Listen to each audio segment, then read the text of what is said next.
Chapter 246. There were more than 100 officials standing in the Golden Hall, but it became Li Mu's personal performance. Because it was too quiet, his voice kept echoing in the hall. No one could answer his question. These rules, which had been tacitly agreed upon by the officials, were laid bare in front of them. It was enough to make everyone in the imperial court blush with shame. The officials were silent, and so was the academy. Li Mu continued, talking about the demon kingdom, the ghost realm, the 4 barbarians of the devil sect. These are all excuses. Everyone here knows better than anyone else that the problem of the Great Zhou dynasty is not outside, but in the imperial court, in this Golden Hall. Li Mu's voice echoed, each word piercing the heart. The hall was silent for a long time. Then the Empress's dignified voice came from behind the curtain. Everyone, please think about Minister Li's words carefully. You may leave the court in an hour.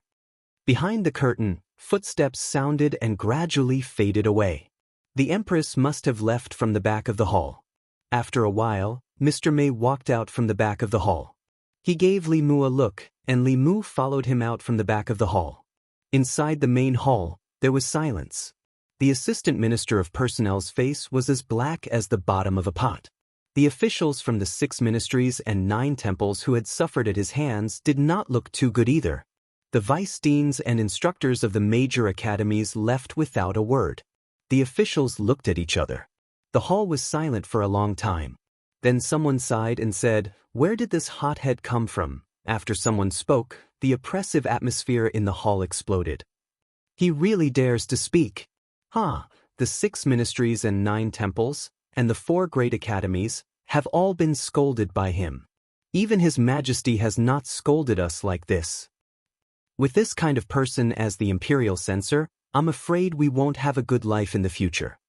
He keeps saying that His Majesty is wise, and magnanimous. He just wants to gain favor by protecting His Majesty. Can he be any more obvious? How shameless. I used to think that Zhang Chun was already shameless enough. I didn't expect Zhang Chun to be so much worse than him. The official who spoke did not hide his disgust and annoyance towards Li Mu, but there were also some who were silent and had a thoughtful look on their faces, as if they were really thinking about what he had just said. There was something wrong with the imperial court. They usually turned a blind eye to these problems, but now that it was pointed out, they could no longer ignore it. Li Mu pointed out the problems of the academy, the 6 ministries, the collusion of the officials in the imperial court, and the decreasing psyche power of the people after Emperor Wen. The assistant minister of the Ministry of Justice, Zhou Zhong, stood in the crowd with a faint smile on his face. Li Mu was not aware of the situation in the hall. He had already left Ziwei Hall. Lady Mei and the Empress' personal maid led him to another hall. There was a table in the hall that was already filled with delicacies. Li Mu was startled and asked, "What is this?" Mr. Mei said, "His Majesty specially asked you to have lunch before you leave." After the morning court session, being able to enjoy lunch in the palace was a privilege that couldn't be any better. Li Mu did not refuse. He was already thirsty from all the saliva flying in the hall. He picked up the flagon on the table, poured himself a full cup, and drank it up. It did not seem to be wine in the flagon, but some kind of fruit drink. It even contained rich spiritual qi.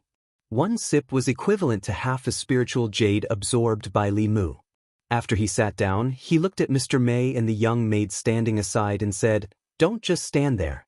Sit down and eat with me." Mr. Mei shook his head and said, "You eat. This is a gift from His Majesty." Since they did not want to, Li Mu did not force them. There were many rules in the palace, and they must know better than him. Mr. Mei remembered something. He pointed to the young maid and said to Li Mu, "Her name is Shangguan Li. She is His Majesty's personal maid and also one of the commanders of the internal guards. All the internal guards in the palace are under her command. You are on duty in front of the hall, so you are also her subordinate. If you have any problems in the future, you can go to Commander Shangguan."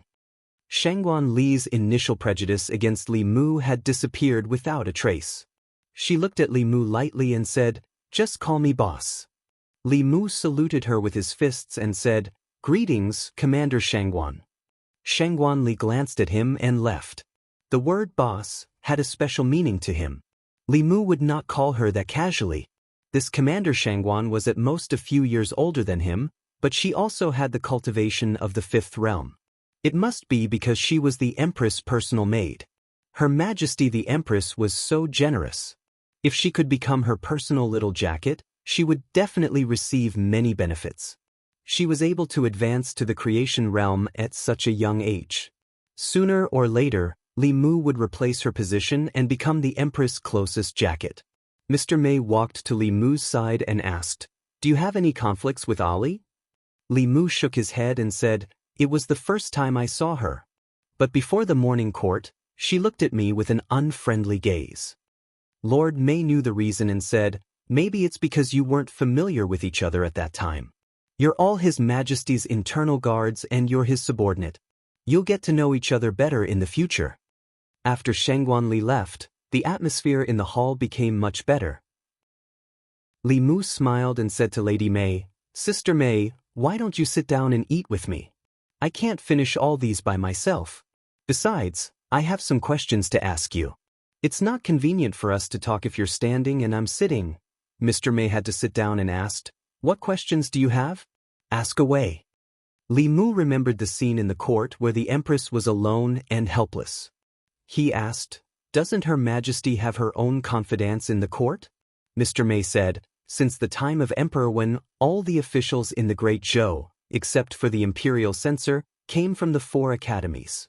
Even the Emperor could not violate the rules set by Emperor Wen. The officials from the 4 academies were united in the court.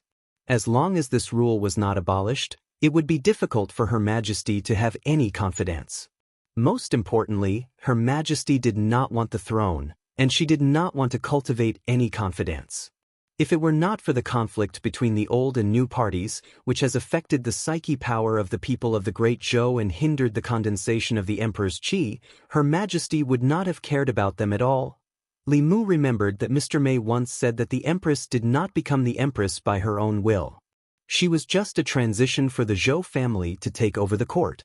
If she really wanted to take power, her strength was enough to suppress the entire court, even with the restrictions of the academies. In this world, all the intrigues and schemes were not worth mentioning in the face of strength. This was also the only reason why the Empress did not encounter any resistance when she inherited the throne, even though her surname was Zhou. Even the Shao royal family acquiesced to it. Li Mu asked curiously, "Does Her Majesty want to pass the throne to the Shao family or the Zhou family in the future?" Mr. Mei shook his head and said, "I'm afraid only Her Majesty knows about this. Let's not ask more." She looked at Li Mu and said, "You are much braver than I thought. Most people can't even stand steadily in front of hundreds of officials for the first time, let alone point at their noses and scold them like you. Just now, you finally helped Her Majesty vent her anger." Li Mu did not care at all. He said, "I have Her Majesty behind me. What am I afraid of?" Mr. Mei patted him on the shoulder and said, "Don't worry. As long as you are loyal to Her Majesty will not mistreat you." Li Mu's protection of the Empress was based on the fact that she would not mistreat him. As long as the Empress did not mistreat him, he could naturally guarantee his loyalty to her. Flattering her in court and protecting her image were all small things. In the future, Li Mu would use practical actions to tell her that as long as he had enough spiritual jade, there were still many things he could do. Li Mu did not finish the delicacies given by the Empress. Before he left, he also brought some fruits and pastries for Xiaobai. Mr. Mei said, "Let me see you out. This place is very close to the West Palace. You can't wander around. If you offend the concubines of the previous emperor, Her Majesty will be in a difficult position." Li Mu was escorted out of the harem by Mr. Mei. When he passed by Ziwei Palace, he happened to see hundreds of officials coming out of the palace. Li Mu was walking behind. When he saw Zhang Chun, he hurriedly said, "Sir Zhang, wait for me." Hearing the familiar voice behind him, Zhang Chun's footsteps quickened.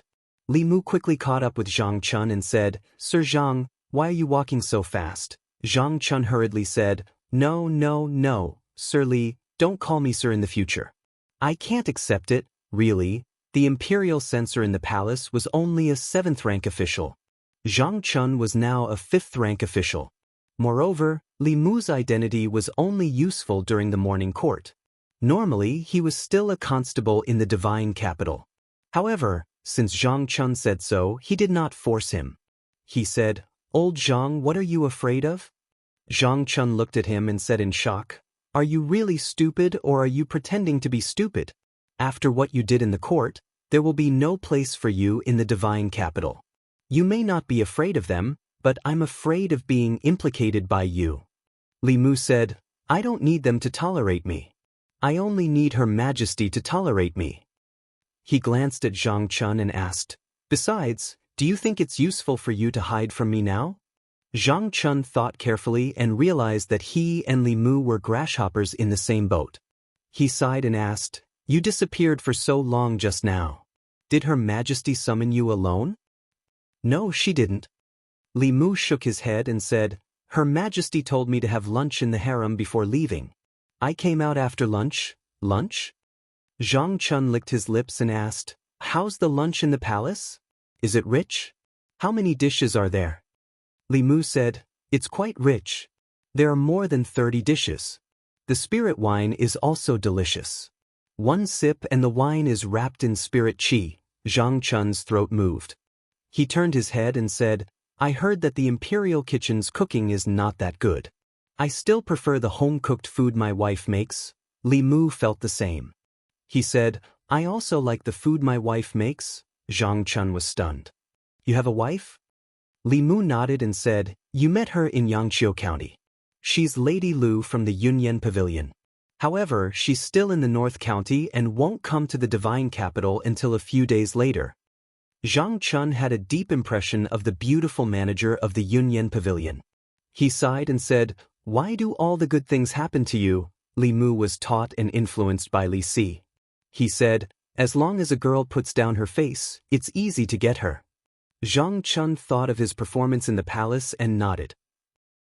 "You're quite shameless when you're protecting Her Majesty." Then he suddenly thought of something and looked at Li Mu in disbelief. Chapter 247. Zhang Chun suddenly felt that he had unwittingly discovered a huge secret. The Empress had ascended the throne for 3 years, but she had never revealed who she would pass the throne to. The Shao clan and the Zhou clan. One was the original royal family of the great Zhou, while the other was the Empress's maternal family. According to everyone's guess, after the Empress abdicated, either the Shao clan would regain power or the Zhou clan would replace her. The officials in the court would be led by the Shao clan and the Zhou clan, and they would fight for the throne. The only thing they didn't expect was for the Empress to have other plans. Why would Her Majesty pass the throne to the Shao clan? To the Empress, the Shao clan was an outsider and had no blood relations with her. A married daughter was like spilled water. She was no longer a member of the Zhou clan. What good would it do her to pass the throne to the Zhou clan? The Zhou clan's blood relations with her would become weaker and weaker.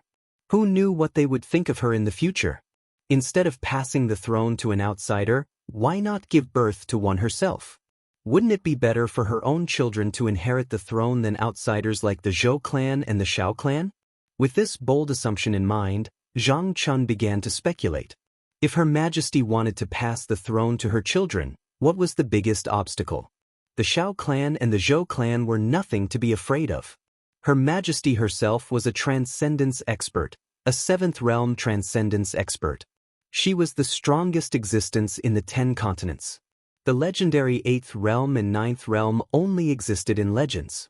The 7th realm was the peak of the world. If Her Majesty insisted on having her way, who could stop her from the Shao clan and the Zhou clan? The only thing that could restrain Her Majesty was the Academy. Not only did the Academy have transcendent cultivators, but the officials in the court also came from the Academy. It would be difficult for Her Majesty to subdue them.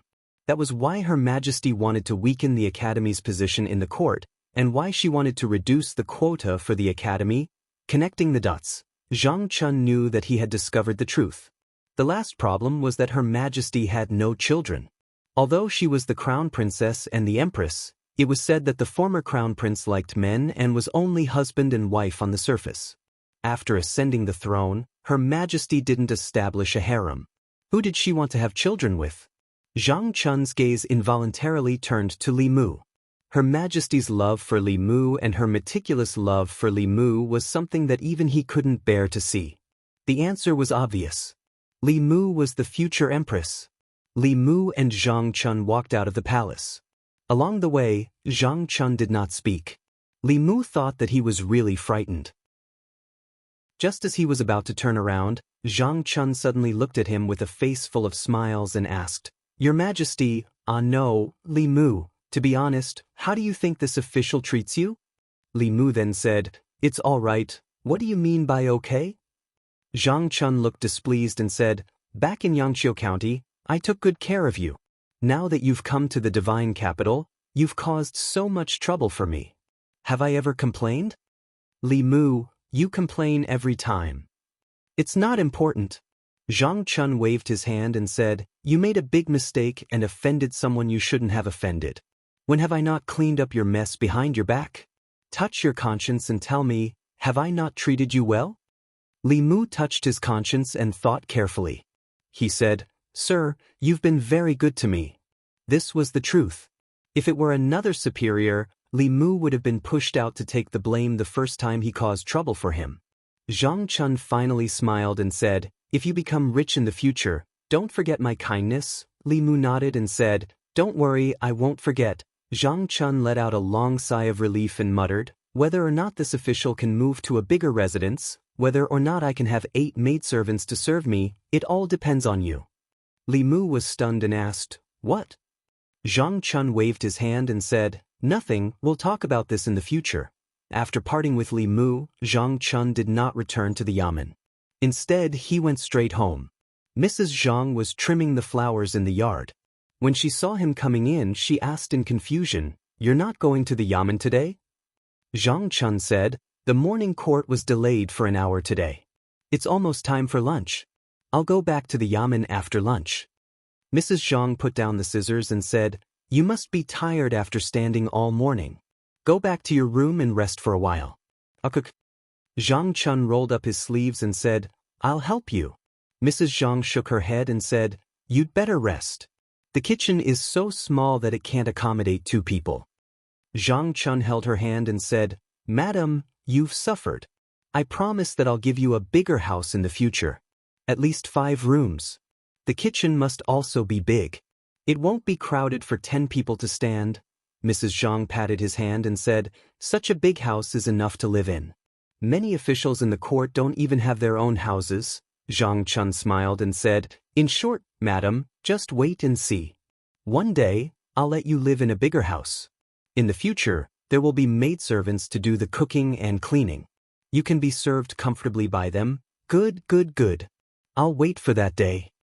Mrs. Zhang shook her head helplessly and said, "Let's not talk about this first. What do you plan to do about E?" Zhang Chun asked, "What's the matter with E?" Mrs. Zhang said, "E will be 20 next year. She hasn't found a husband yet. You're not worried, but I am. When I was her age, I was already pregnant with her." Zhang Chun shook his head and said, "What's the hurry? In the past, I didn't like any of the people who came to propose marriage. Now that we're in Luoyang, they don't like us." Mrs. Zhang said, "I think that Li Mu under you is not bad. He's handsome and sure." Before she could finish her words, Zhang Chun covered her mouth. Zhang Chun widened his eyes and looked at her in horror. He said, "Put away your bold idea. Don't mention this in the future. Don't even think about it." Today's morning court session was more than an hour later than usual. When it was dismissed, it was already close to noon. Many officials were like Zhang Chun. After leaving the palace, they did not return to the yamen. Instead, they chose to go home. Most of the officials in the court did not have their own houses in Luoyang. They lived in the government offices and made do with their 2 meals a day. There were also some officials who lived in the North Court, which was not far from the palace. They could have lunch at home. When the assistant minister of the Ministry of Personnel returned home, he locked himself in his study with a gloomy expression. The servants in the house did not know what happened. They only heard the sound of porcelain shattering in the study. They guessed that their master must have been angered during the morning court session. They did not dare to approach and only watched from afar. When the director of the Ministry of Justice returned home, he called his son to him and warned him sternly, "Be smart in the future. Don't provoke that Li Mu again. Otherwise, I'll break your legs and make you stay at home for the rest of your life." Yang Xiu shook his head and said, "I won't do it again. Even Minister Zhou died in his hands. I'm afraid he'll strike me with lightning." After saying that, he mustered up his courage and asked, "Did Li Mu do something big again?" The director of the Ministry of Justice said, "It's not just something big. He scolded all the officials in the court like they were his grandsons, but no one dared to talk back. People like him who don't care about their lives should stay as far away as possible from now on." The North Court, where the officials gathered, was usually quiet and secluded. However, at noon, angry curses could be heard from the various officials' mansions. "Damn it. There are so many officials in the court. Is he the only one who's clean? In order to get the Empress' favor, he doesn't even care about his face. How can there be such a shameless person in the world?" In the North Court, the servants in the various officials' mansions vaguely learned something from their master's angry words. They could not help but exclaim in surprise when they discussed it in private.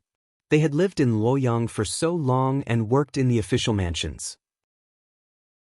They often heard about the court affairs, but they had never heard of such a strange thing. In a restaurant somewhere in Luoyang, in the main hall, two guests were eating and chatting. "Have you heard? Something big happened in the court today." "How would a vegetable seller like you know about what happened in the court?" "I heard it from a servant in a high-ranking official's house. They just came out to purchase, so I casually eavesdropped on them." If you hear this, you'll definitely be shocked. Don't keep us in suspense. What happened? Hurry up and tell us. Hee, I heard that someone scolded all the officials and even the academy during the morning court. He scolded the academy's students and instructors for being immoral. He pointed at the assistant minister of personnel's nose and scolded him for harboring his relatives. He scolded the officials from the 6 ministries and 9 temples for not teaching their children well. He also scolded the officials from the academy for forming cliques for personal gain. How can someone be so bold? Does he not want his head anymore? There really is someone who is so bold. Constable Li even scolded the heavens, let alone the people in the court. It's such a delightful thing. It's a pity that we didn't hear it with our own ears. So it's Constable Li. Then it's not strange. Listening to the conversation between the two, the customers nearby could not help but slow down their speed of picking up food. Their eyes were filled with shock. When they first heard of this, everyone thought it was a groundless rumor. However, when they left the restaurant and realized that there were many people in the divine capital spreading the news, even those who did not believe it at first could not help but believe it a little. Although they only heard about it from the mouths of others, countless people could not suppress the surging passion in their hearts every time they imagined the scene in the morning court. The children of the officials bullied others and the people. They did whatever they wanted, but the people did not dare to speak up. The students of the academy committed serious crimes, but the academy shielded them and released them without charges. The people could only complain in their hearts. The officials in the court formed cliques for personal gain and fought for power. The court was in a mess and the people in the divine capital had no way of making a living. The people could only watch helplessly. It was not that they had nothing to say, but they did not dare and did not have the right to speak. Now, there was finally someone who had the right and was willing to speak up for them. This gave the people of the divine capital a glimmer of hope. Li Mu was the light of the divine capital. The Li residence. Li Mu was feeding Xiao by moves. Suddenly, he raised his head and looked outside. He felt an extremely powerful psyche power aura from the street in the distance. Chapter 248. That wave of psychokinesis was extremely powerful. Even from such a distance, Li Mu could clearly feel it. He walked out of the house and onto the main street, causing an uproar among the people of the divine capital. It's Constable Li. Constable Li is here. Li Mu was still confused. He didn't understand why there was so much psychokinesis targeting him from the people of the divine capital. Then, he realized that it must have something to do with his performance in the morning court. At that time, Li Mu didn't think so much.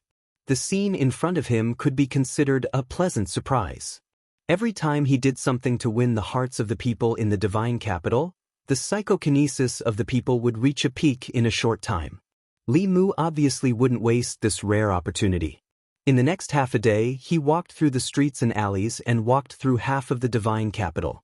At night, when he returned home, Li Mu sat cross-legged on his bed with 2 pieces of spiritual jade in his hands. Under the urging of his psychokinesis, the spiritual power in his body circulated rapidly. The spiritual power in the 2 pieces of spiritual jade was instantly sucked dry and turned into powder. Li Mu didn't sleep the whole night and cultivated until dawn. There was already a lot of spiritual jade powder piled up in front of his bed. After a night of cultivation, Li Mu used up half of the spiritual jade that the Empress rewarded him last time. If he could obtain so much psychokinesis every day and have the support of a steady stream of spiritual jade, it wasn't impossible for him to reach the upper realm before the age of 30. Unfortunately, spiritual jade was hard to find and psychokinesis was even harder to obtain. Only the royal family could take the psychokinesis of the people of the Great Zhou and condense it into Emperor Qi to directly create a 7th realm powerhouse. Even so, this process would take at least 10 years or even decades. In terms of cultivation alone, Li Mu was very close to the peak of the Jianghu realm. However, it wouldn't be easy to break through to the next realm. Some people reached the Jianghu realm before the age of 30, but they couldn't achieve remarkable power in their lifetime. In addition to the accumulation of spiritual power, the breakthrough of a major realm also required opportunities. Without a doubt, Li Mu's opportunity was Lu Hanyan. Unfortunately, she was far away in the north region. The 2 of them were thousands of miles apart.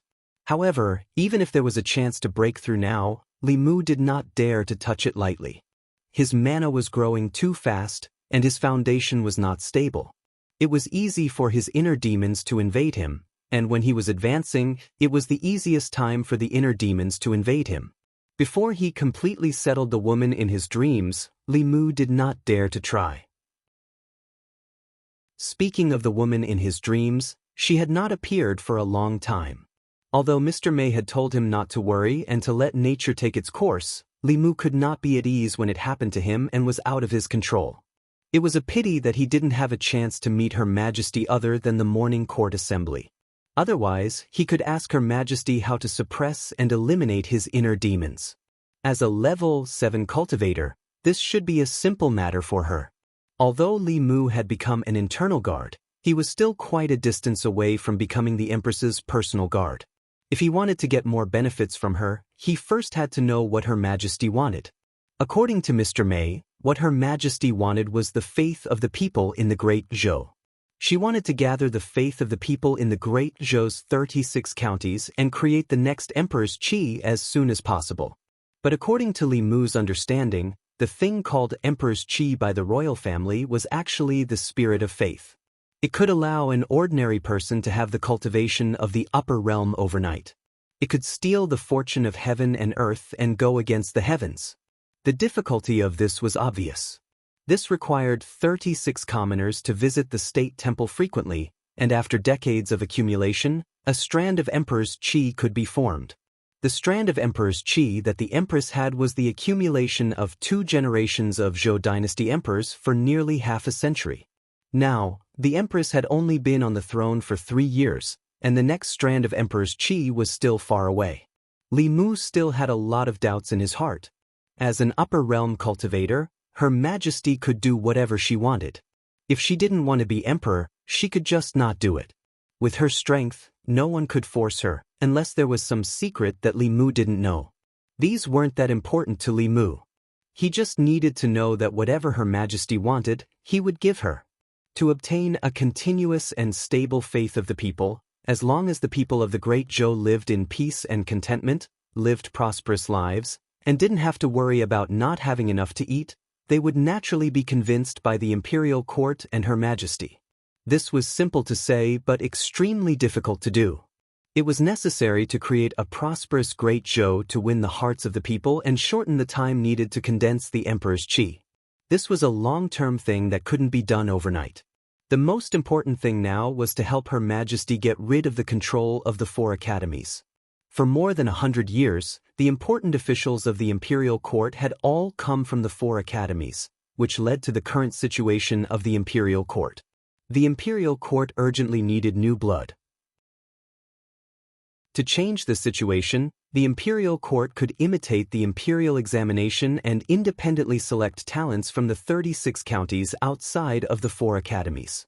It even required the students of the 4 academies to pass the imperial court's selection exam before they became officials, completely taking back the imperial court's power to select officials.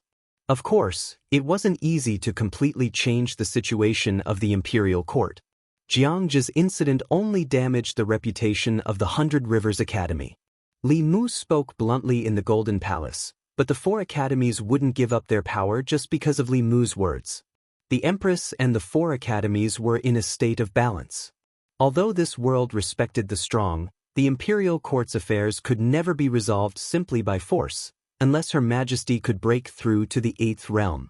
If she could reach the 8th realm, disbanding the 4 academies would be just a matter of a word from her. There was no need to find any extra reasons. However, she couldn't do this at the moment. Jianghu obviously couldn't represent the entire 100 Rivers Academy, and it wasn't enough for Her Majesty to make a move on the 100 Rivers Academy, let alone the other academies. Li Mu couldn't find any other way to break through at the moment. He walked out of the house and prepared to patrol the areas that he didn't have time to patrol yesterday to absorb telekinesis. If he didn't need it for a while, he could store it in his body. In the imperial court, Li Mu found that the few censors of the censorate and a small number of officials in the imperial court had very thick telekinesis. They were all ordinary people who had never cultivated before. Once they started cultivating, this power of thought would allow them to break through several realms in a very short period of time. This speed was even faster than those unorthodox methods that could extract souls and steal souls. As he closed the door and prepared to leave, Li Mu found a carriage parked on the street in front of his house. A hand lifted the curtain of the carriage, and a face that Li Mu wasn't unfamiliar with appeared. When he saw Zhou Zhong, Li Mu's face darkened. He asked, "Assistant Minister Zhou, what brings you here?" Zhou Zhong said, "I'm just passing by and stopped to take a look." Li Mu waved his hand and said, "There's nothing to see here." Zhou Zhong shook his head and said, "I'm not here to see Constable Li. This mansion used to belong to a close friend of mine. I happened to pass by and couldn't help but think of him." Li Mu didn't say anything else and prepared to patrol. At this moment, Zhou Zhong suddenly said, "Do you think you can change anything by making a scene in the imperial court?" Li Mu asked, "What do you mean?" Zhou Zhong laughed mockingly and said, "The current situation in the imperial court has been stable for 100 years. Do you think you can shake the 100 Rivers Academy and force the other academies to give in by punishing Jianghu? The 3 academies have more than one Jianghu. Do you think you've changed anything? In fact, you haven't changed anything." After mocking Li Mu, Zhou Zhong lowered the curtain of the carriage and it slowly left. Li Mu's face was cold. He resisted the urge to strike him with the heavenly thunder of purple heaven. Indeed, it was satisfying to curse in the Golden Hall, but it couldn't solve any practical problems. Jianghu was just a special case. He could only represent himself, not the 100 Rivers Academy. Unless he could catch more Jianghu. What did Zhou Zhong mean when he said that the 3 academies had more than one Jianghu? Could it be that Jianghu wasn't a special case of the 100 Rivers Academy? Li Mu pondered for a while and gave up the idea of patrolling first. He went to the government office and walked into the duty room where the case files were kept. There weren't many files in the Luoyang government office. Before Li Mu and Zhang Chun came, the Luoyang government office was just a decoration. All the big and small cases in Luoyang were handled by the Ministry of Justice. Soon, Li Mu walked out of the government office and went straight to the Ministry of Justice. The Ministry of Justice. When the director of the Ministry of Justice heard the report, he ran out anxiously and asked, "What brings you here, Lord Li?" Li Mu smiled and said, "Lord Yang, I'd like to see the case files of the Ministry of Justice. Is that okay?" The director of the Ministry of Justice shook his head like a rattledrum and said firmly, "No, no, the Ministry of Justice has a rule that outsiders can't enter the case files of the Ministry of Justice." Li Mu said, "Then can I trouble Lord Yang to check it for me?" The director of the Ministry of Justice hesitated for a moment and asked, "What do you want to check?" Li Mu said, "Similar to Jianghu's case, all the case files related to the 4 major academies." The director of the Ministry of Justice immediately said, "No, the case files of the Ministry of Justice were all made by me. Except for Jianghu's case, there are no cases related to the 4 major academies." The director of the Ministry of Justice didn't seem to be lying. Li Mu thought carefully.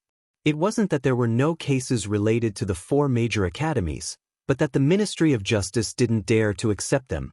Li Mu smiled at the director of the Ministry of Justice and said, "Most of the cases in the Ministry of Justice are handled by Lord Yang. Even if there are no files, Lord Yang should know something about them." The director of the Ministry of Justice shook his head and said, "There really isn't." Li Mu thought for a moment and said, "Lord Yang, you've been working hard on the cases. The next morning at the court, I'll definitely put in a good word for you in front of all the officials and His Majesty." The director of the Ministry of Justice's heart skipped a beat and cold sweat broke out on his back. This was a threat. This was a naked threat. Li Mu was good at scolding people, but how could he put in a good word? If he was scolded in front of all the officials and His Majesty like the assistant minister of the Ministry of Personnel, how could he have the face to stay in the officialdom in the future? Li Mu asked again, "I'll ask one last time. Do you have any cases related to the 4 major academies?" The director of the Ministry of Justice swallowed and said, "Yes, we do." Chapter 249. After a while, the director of the Ministry of Justice sent Li Mu off with a smile. He waved his hand and said, "Take care, Lord Li." After sending off Li Mu, the director of the Ministry of Justice returned to his office. He slumped into his chair and sighed, "Why is my life so hard?" As an official of the Ministry of Justice, he was bullied by a constable of the divine capital. He was probably the most wronged director in the history of the Ministry of Justice. Li Mu left the Ministry of Justice and returned to the divine capital. He said to the constables who had just returned from their patrol and were sunbathing in the courtyard, "Come with me. We have work to do." Divine capital, Rosy Lane. There were more than 100 markets in the divine capital. There were business markets, entertainment markets, and residential markets. Rosy Lane was a residential area in the western part of the divine capital. Although it was not comparable to the markets where the southern courtyard and northern courtyard lived, it was still considered prosperous among the hundreds of markets in the divine capital. Most of the people who lived in Rosy Lane were wealthy. Most of the houses in the market had 2 or 3 courtyards. Li Mu came to a house. Wang Wu looked up at the 2 words Su Mansion on the plaque. Without waiting for Li Mu's order, he went up and knocked on the door. After a long time, slow footsteps came from inside. An old man with a wrinkled face opened the door and asked, "Sirs, what's the matter?" Li Mu went up and said, "We're from the divine capital. We're investigating a case and need your cooperation." The old servant opened the door and said, "Sirs, please come in. I'll get the master." Li Mu and the others walked into the courtyard, and the old man walked into a room. Soon, a middle-aged man walked out of the room with quick steps. The middle-aged man looked at them in surprise and asked, What case are you investigating?" Li Mu looked at the middle-aged man and asked, "You're shopkeeper Su, right?" The middle-aged man nodded and said, "That's me." Li Mu continued asking, 3 months ago, was shopkeeper Su's daughter violated?" When the middle-aged man heard this, his face was filled with grief and indignation. His voice was hoarse as he said, "We have already decided not to sue you. Why are you still unwilling to let us go?" Li Mu shook his head and said, "Shopkeeper Su, you've misunderstood. We're really here to investigate this case. If you've really been wronged, the imperial court will give you justice." The middle-aged man's face was filled with fear. He shook his head and said, "There is no injustice. My daughter is fine. You can go." The middle-aged man clearly did not trust them. Li Mu sighed and said, "Shopkeeper Su, my name is Li Mu. I'm from the divine capital. You can trust us." The middle-aged man raised his head abruptly and asked, "Loyang Yamen, you're a rester Li?" Li Mu took out his waist tag. His name and position were clearly engraved on it. The middle-aged man stared blankly at the token in Li Mu's hand. Even if he stayed in his house and never left, he had still heard of Li Mu's name. When the master's servants went out to buy things, they would often bring back news about Li Mu. For example, he had violently beaten up the sons of officials who bullied the people in Luoyang and forced the imperial court to change the punishment law. Another example was when he struck the people in the street with lightning to seek justice for the victims. He scolded all the officials in the imperial court, and even the 4 academies were not spared. He was not afraid of the nobles or the academies. In Luoyang, he was the light in the hearts of the people. The middle-aged man's body trembled as he knelt heavily on the ground. He nodded and said mournfully, "Sir Li, please seek justice for me." Li Mu helped him up and said, "Don't be agitated. Tell me in detail what happened. I'll seek justice for you." 2 lines of tears rolled down from the middle-aged man's eyes. He said in a trembling voice, "Wei Bin, a student of the Baichuan Academy, humiliated my daughter and almost caused her to commit suicide. I went to the Ministry of Justice to complain, but they dismissed me with insufficient evidence. After that, someone even warned me that if I didn't know what was good for me and dared to complain again, they would destroy my family and make me die without a complete corpse. Damn it, there's such a thing. Damn the Ministry of Justice. It's a disaster in Luoyang. Why are these academies filled with beasts?" The constables behind Li Mu were indignant. Li Mu looked at Shopkeeper Su and said, "Can I see Miss Su?"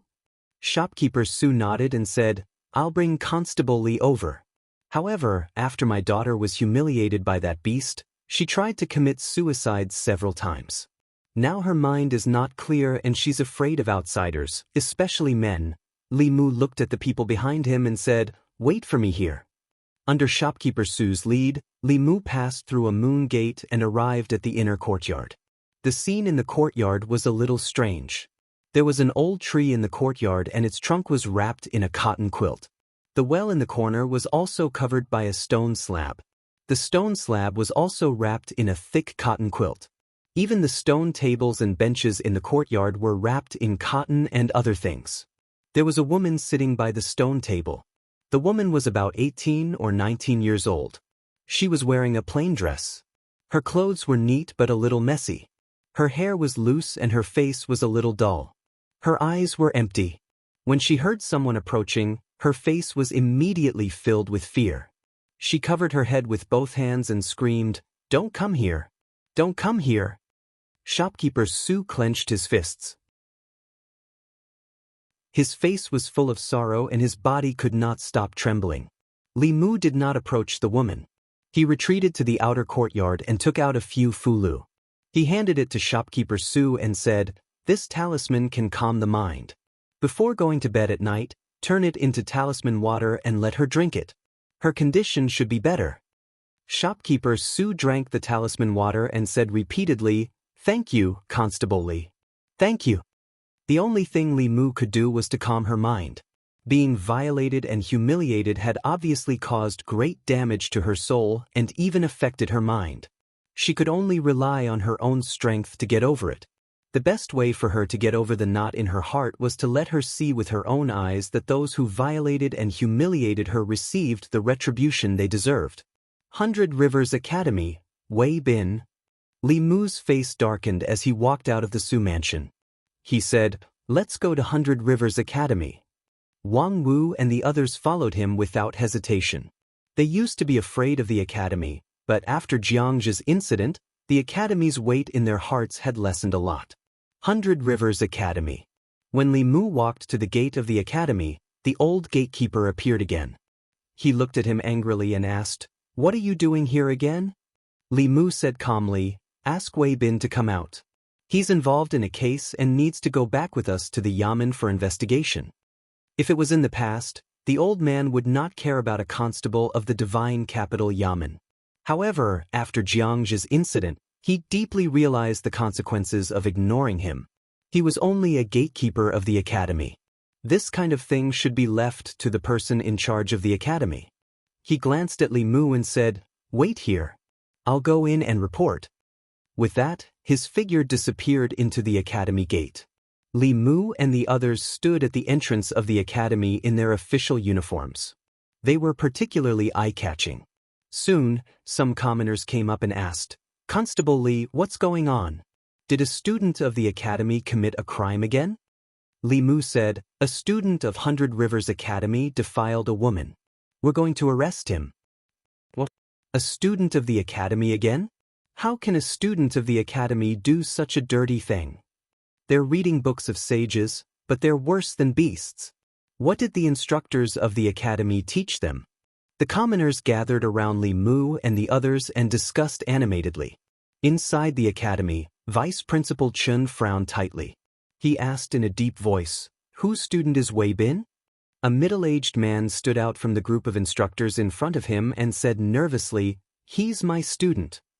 Vice Principal Chun asked, "What crime did he commit that the Divine Capital Yamen would come to the academy to arrest him?" The middle-aged man shook his head and said, "I don't know either." Vice Principal Chun snorted and said, "No matter what crime he committed, the Divine Capital Yamen wants him. Let them take him away and punish him accordingly. In the future, the academy is not allowed to interfere with the matters of the students." The middle-aged man thought for a while and asked, "But won't this damage the academy's reputation?" "What reputation does the academy have?" Vice Principal Chen waved his hand and said, "His Majesty is still worried about finding a reason to attack the academy. Don't give them any chance. If he wants Wei Bin, give him Wei Bin." Li Mu and the others didn't have to wait for long outside before a young man with a pale face and trembling body was brought out of the academy. A middle-aged man said, "No matter what crime he committed, please punish him impartially. The academy will not protect him." His righteous words improved the impression of the commoners in front of the academy. A student's mistake could not be blamed on the academy. If the academy could uphold justice and not protect him, it could be considered righteous. Li Mu glanced at the young man and said coldly, "Take him away." Wang Wu and the others immediately took him to the Divine Capital Yamen. At the Wei Mansion. "Big brother, bad news. Bad news." The minister-counselor of the Ministry of Revenue finished his meal and was about to go to the Yamen when a figure suddenly rushed into his study with a face full of panic. Looking at his brother, the minister-counselor of the Ministry of Revenue asked, "What happened?" The man panted and said, Wei Bin was arrested and brought to the Divine Capital Yamen." "What?" The minister-counselor of the Ministry of Revenue had high hopes for his nephew who was studying at the Baichuan Academy. He hurriedly asked, "What crime did he commit? Why was he arrested and brought to the Divine Capital Yamen?" The man lowered his head and said, He once raped a girl. Now it's exposed and the Divine Capital Yamen knows about it."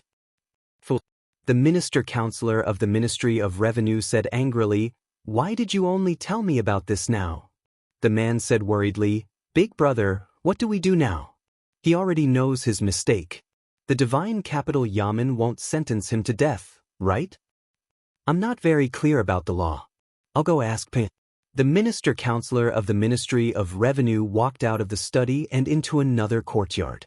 In the middle of the courtyard, Wei Peng was bent over a stone table, reading.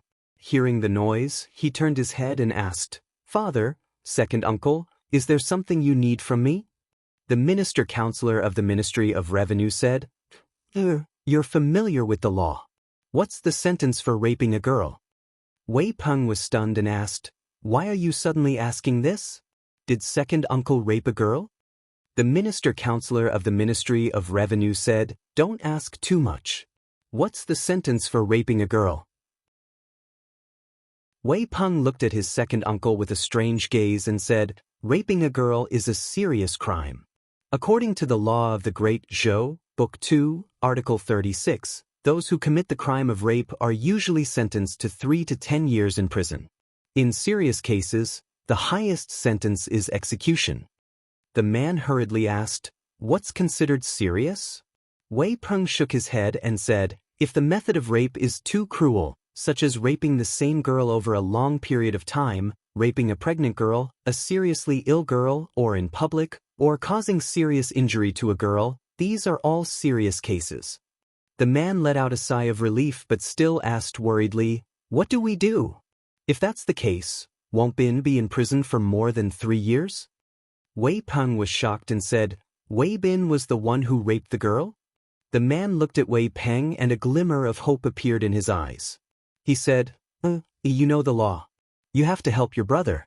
Even if you can't get him off the hook, you have to make sure he doesn't spend too many years in prison." Wei Peng thought about it and nodded helplessly. "I'll try my best." Chapter 250. Wang Wu and the other 2 constables escorted Wei Bin all the way to the Luoyang Yamen under the watchful eyes of the people. Li Mu searched both the front and back of the Yamen but still could not find Zhang Chun. He asked Deputy Constable Sun, "Where's Lord Zhang?" Deputy Constable Sun said, "I think he went out for some business." Without the Luoyang medallion, Li Mu did not have the authority to investigate the case. He did not know when Zhang Chun would return. Li Mu thought for a while and said to Wang Wu and the others, "Go to the Ministry of Justice." All criminal cases in the 36 counties of the Great Zhou, including the Luoyang, were under the jurisdiction of the Ministry of Justice. The Ministry of Justice even had the authority to interfere with local trials. This case was already a hot potato, so it was perfect to leave it to the Ministry of Justice. It did not matter if they were officials or citizens of the Great Zhou. As long as they lived in the Great Zhou, they had the authority to send someone to the authorities, including the Luoyang Yamen and the Ministry of Justice. If the Ministry of Justice did not accept the case, Li Mu, as the censor, would have something to do in the next morning court. The Ministry of Justice. The director of the Ministry of Justice had just rested when a constable knocked on the door and walked in. He said with a bitter face, "Sir, Li Mu is here again." The director of the Ministry of Justice's head buzzed. He grabbed his hair and said in frustration, "Didn't I tell him? Why is he here again? How can he bully people like this?" The constable said, "He caught a student from the academy." The director of the Ministry of Justice felt his head swell. He was about to sneak out from the back door when Li Mu appeared in his sight.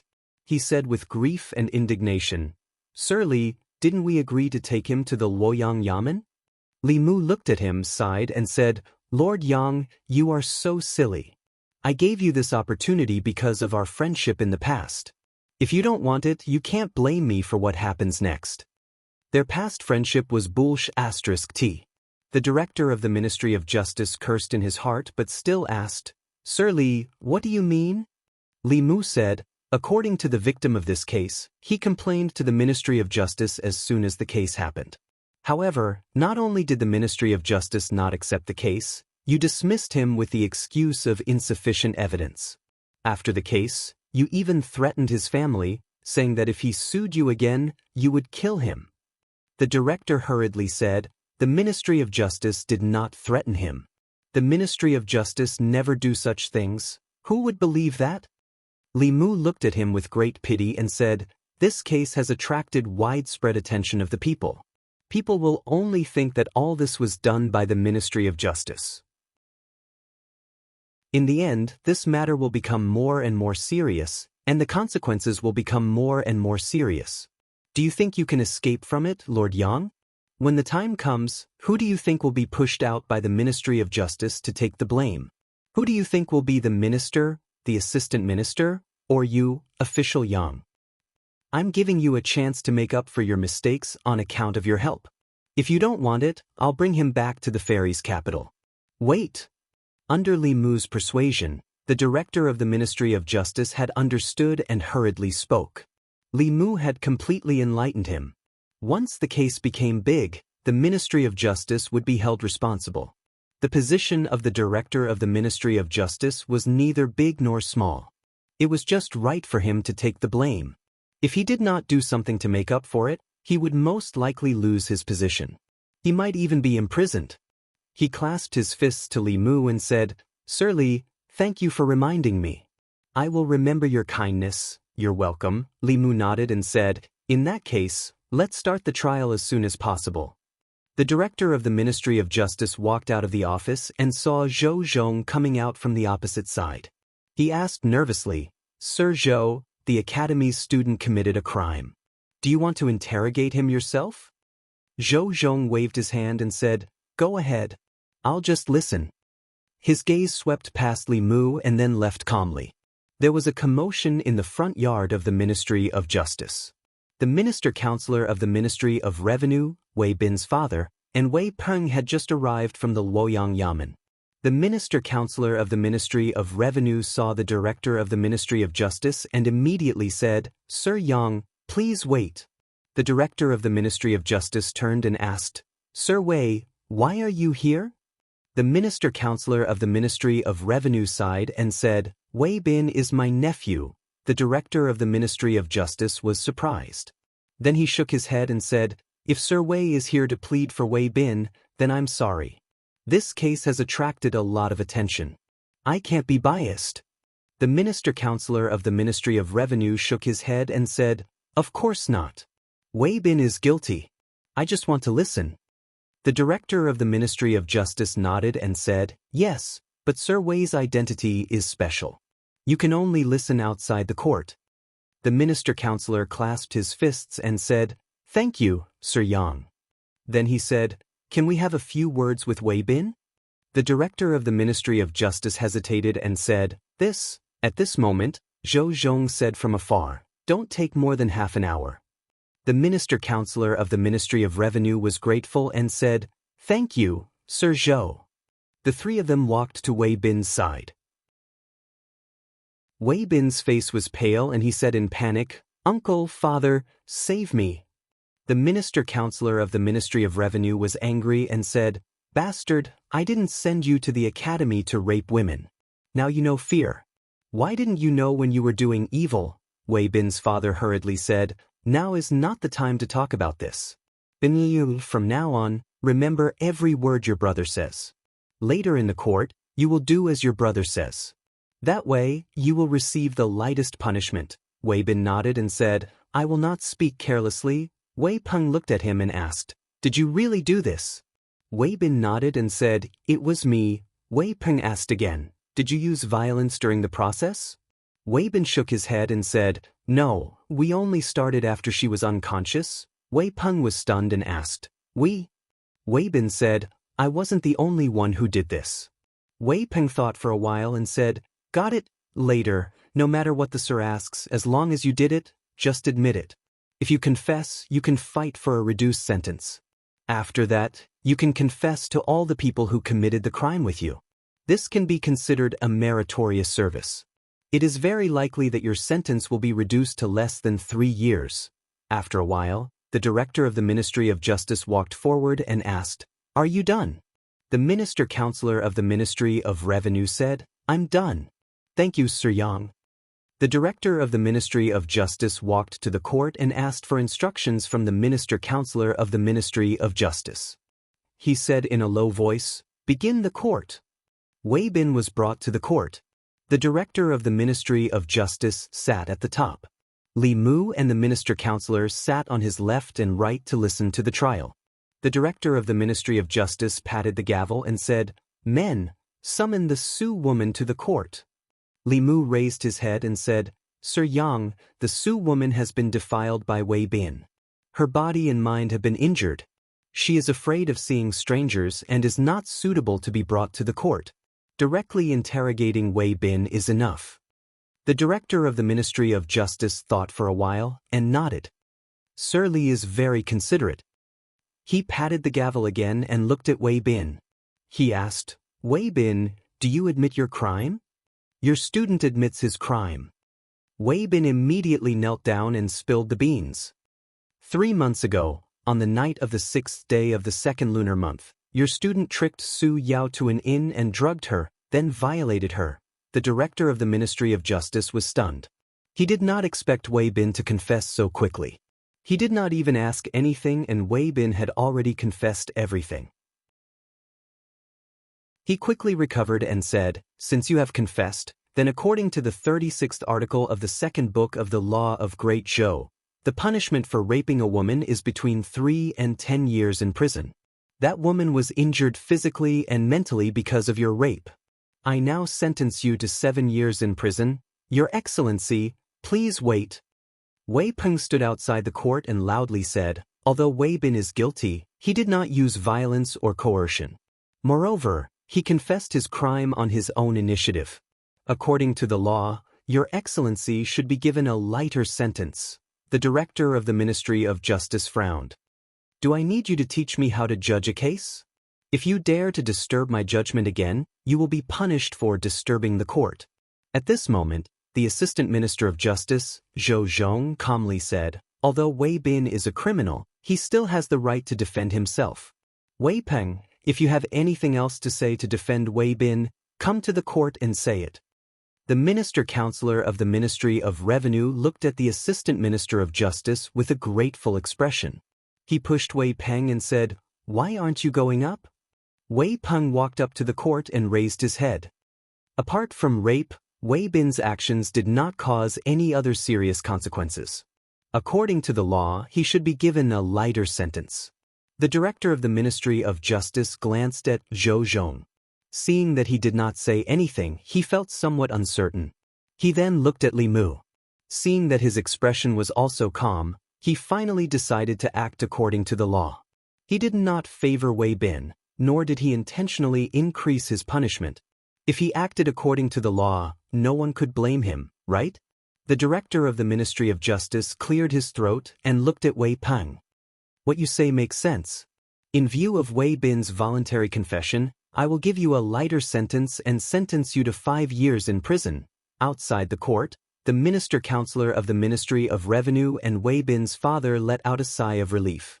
At this moment, Wei Peng struck while the iron was hot. Sir, please wait. There are still some hidden facts to this case. Wei Bin has already confessed that apart from him, there were also the 100 River Academies Jianghu, Jiyun, Songzhou, and Yikang. According to the laws of the Great Show, the main culprit exposing the accomplices is a great merit and can be reduced or exempted from punishment. Although the crime of rape cannot be exempted, it can be reduced by at least 3 years. Hearing this, the director of the Ministry of Justice was stunned.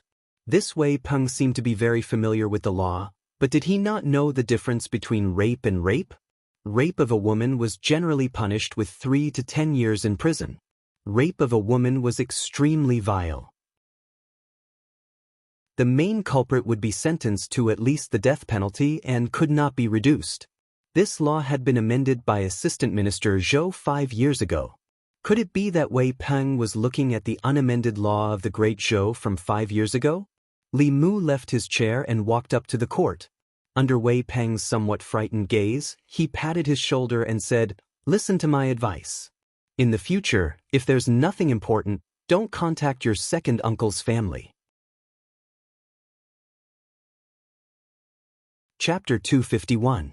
Wei Peng looked at Li Mu in confusion, not knowing what was going on. The director of the Ministry of Justice came back to his senses and looked at Wei Bin again. He asked, are you saying that other than you, there was someone else who raped the girl that night? Did you gang rape her?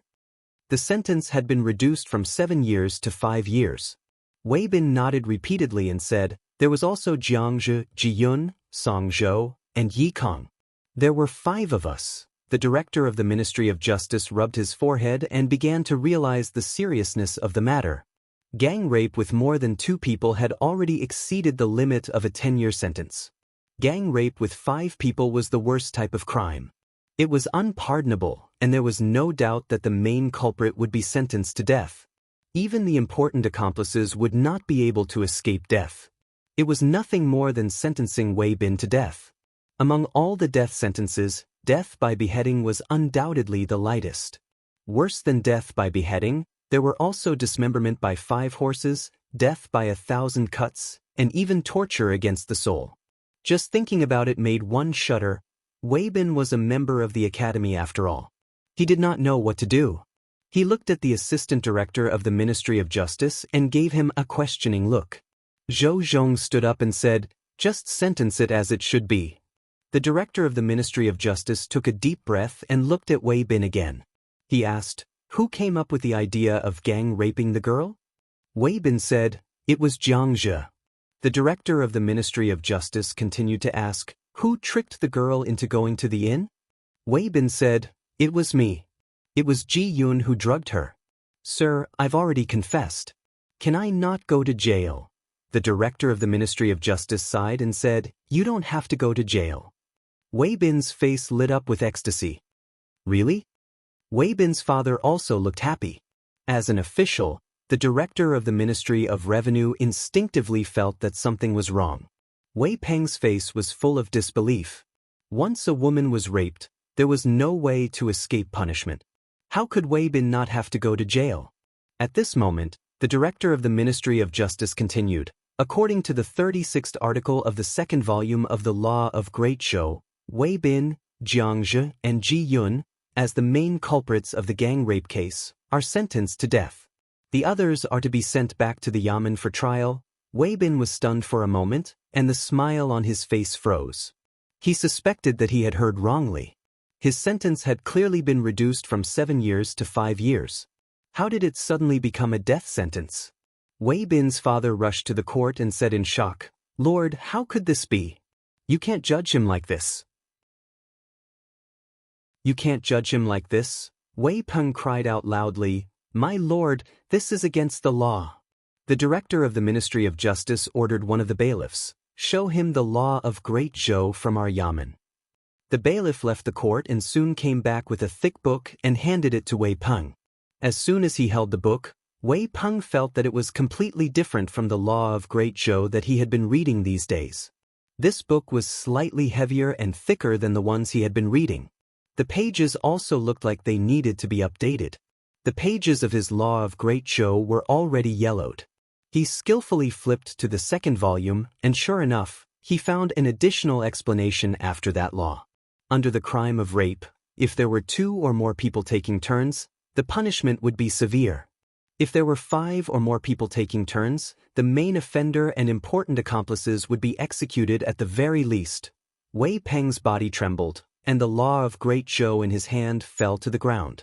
All this time, he had been studying the outdated law, forgetting to eat and sleep.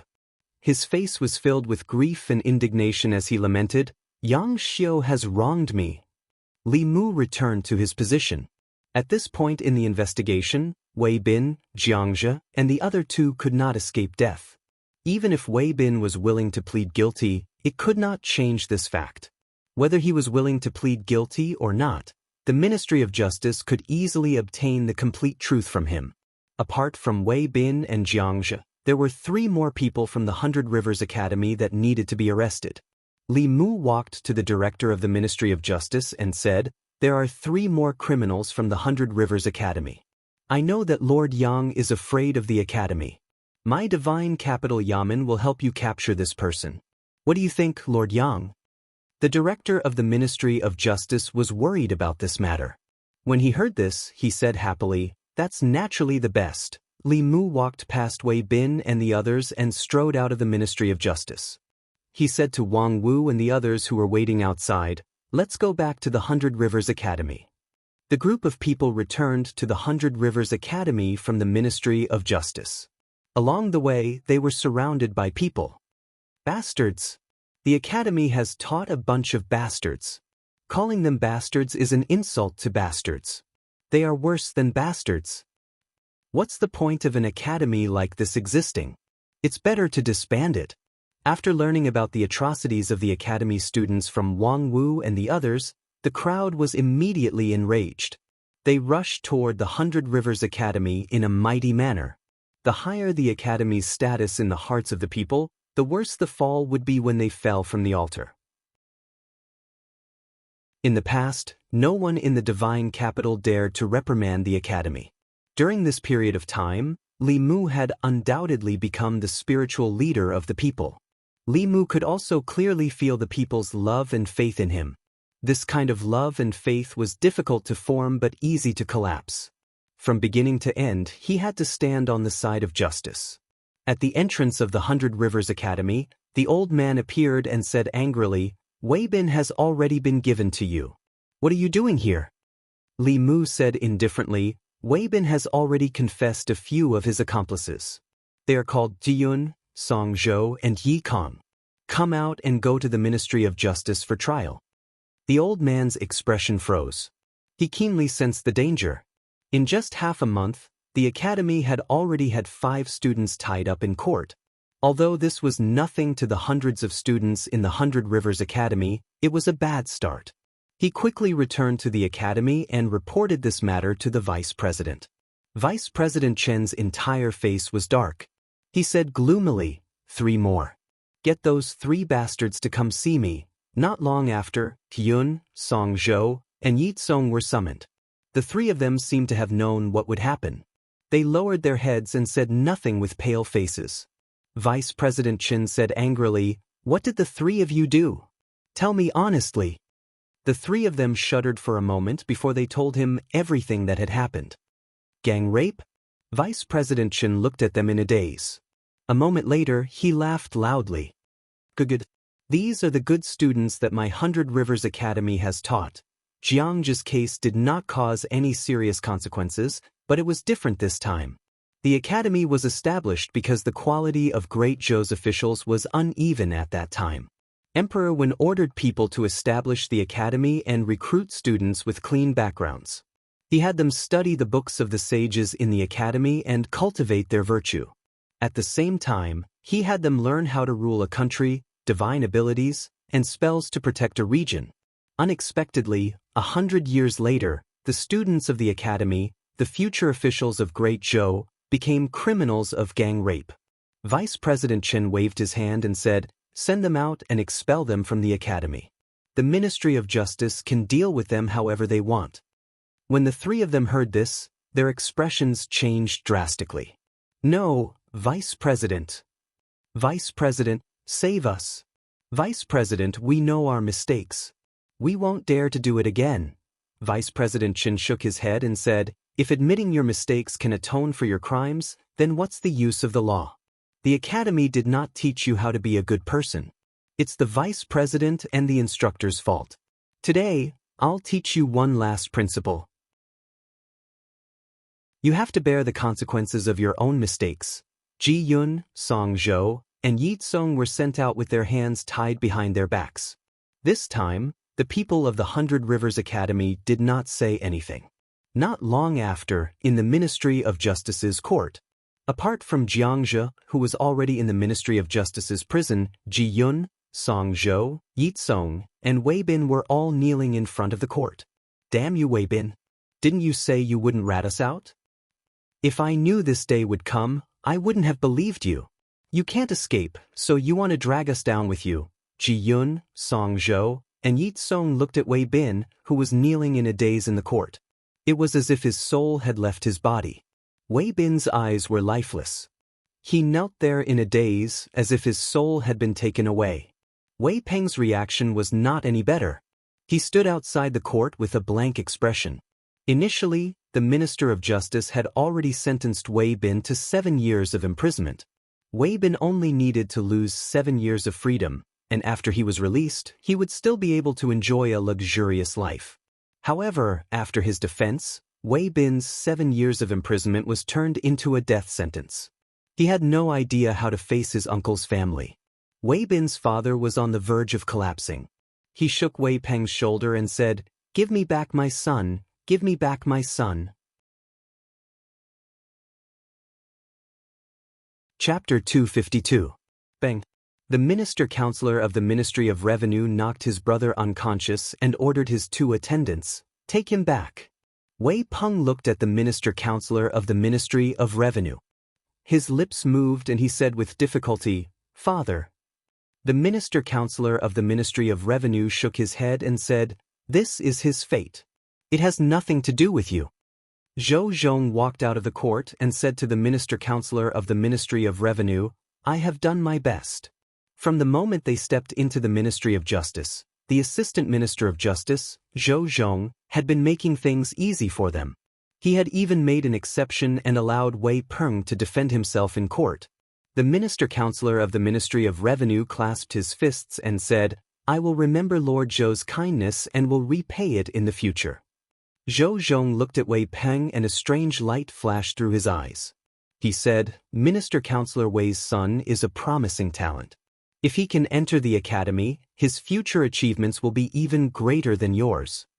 The minister-counselor of the Ministry of Revenue had only recently discovered that his son, who he had thought was destined to not have any great achievements, had a keen sense of the law. However, at that moment, his thoughts had changed. He said politely, "My son's talent is dull and was once rejected by the academy. But Wei Bin was chosen by the academy. Unfortunately, Sai, this may be the fate of the Wei family."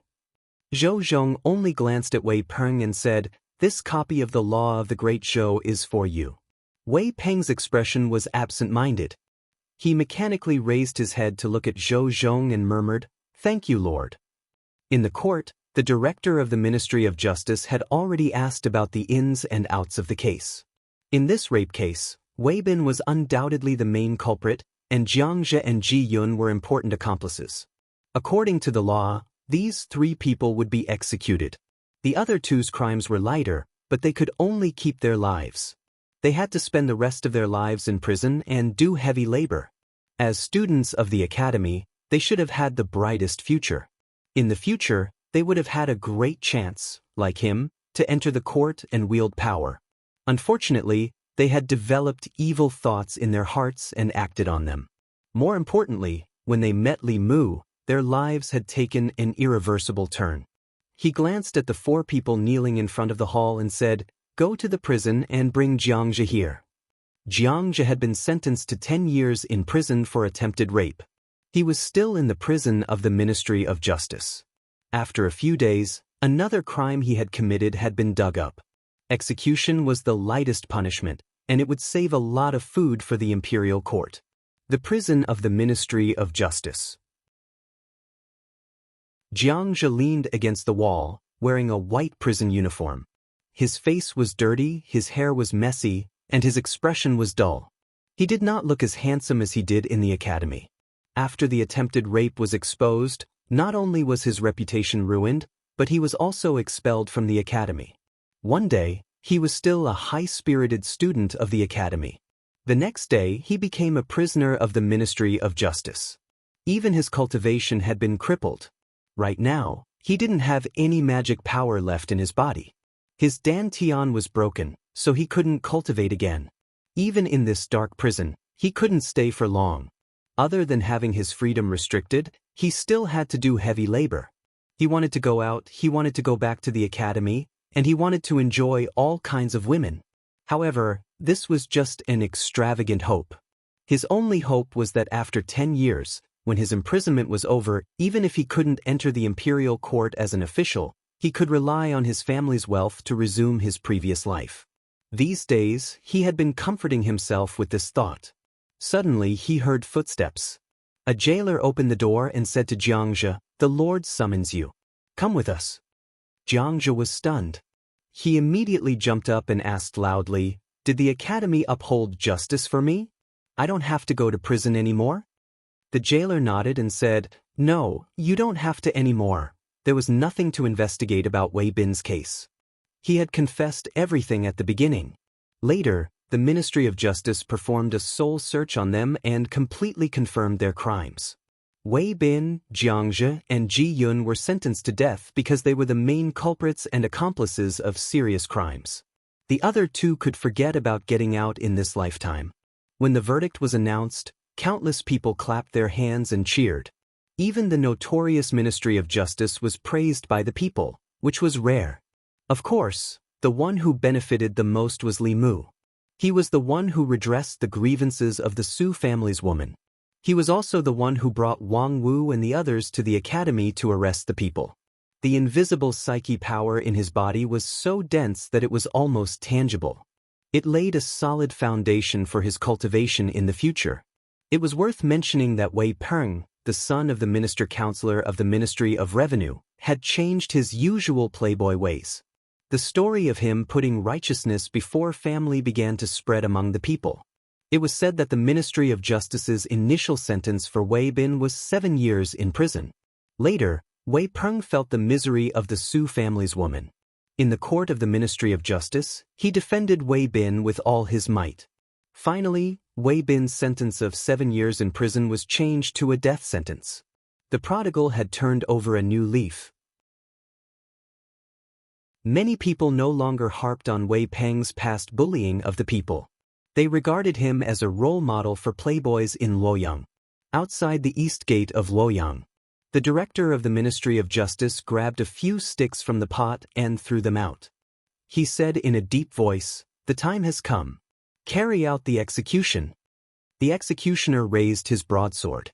With a flash, the heads of Wei Bin, Jianghu, and Ji Yun fell to the ground. Their souls scattered. Beside Li Mu, a woman with a dazed face looked at the three rolling heads.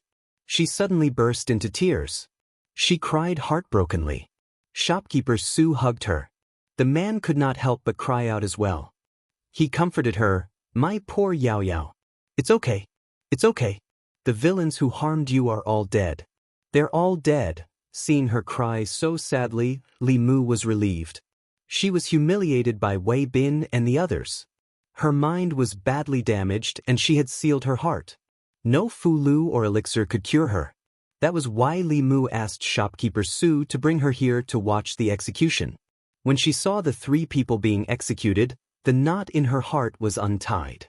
Shopkeeper Su pulled her to kneel on the ground and kowtowed 3 times. He said gratefully, "Constable Li, I can't repay your kindness. If you have any orders in the future, I'll do it even if I have to go through a mountain of swords or a sea of fire." The woman also cried, "Thank you, Constable Li, for upholding justice for me." Li Mu helped them up and said, "You're welcome. It's my duty. What do you plan to do next?" Shopkeeper Su said, "I want to send Yao Yao to her grandmother's house and let her rest for a few days." Li Mu thought about it and said, "That's fine." After all, Luoyang had left too many painful memories for her. A temporary change of environment would be good for her recovery. They did not have to worry about the revenge of the academy or the Wei family. This case was different from the case of Xiaoyu in Yang County. Wei Bin's case had attracted too much attention in Luoyang. The academy and the Wei family had better pray that nothing happened to them. Once something happened to the father and daughter of the Su family, even if it was not their fault, everyone would blame them. After returning from the execution ground, Li Mu opened the door. Xiao Bai ran out of the kitchen wearing an apron and said, "Benefactor, please wait a moment. The food will be ready soon." Seeing the bloody scene on the execution ground, Li Mu still felt depressed when he came back. However, when he saw Xiao Bai's smiling face, his depression disappeared without a trace. Li Mu walked into the kitchen and said, "Let me do the rest. After dinner, I'll teach you Taoism." After the demon clan transformed, they could learn the Taoism and Abhijna of the human clan. In addition to their strong bodies, they could often suppress human cultivators if their Dharma powers were not too different. Xiao Bai had already transformed for some time.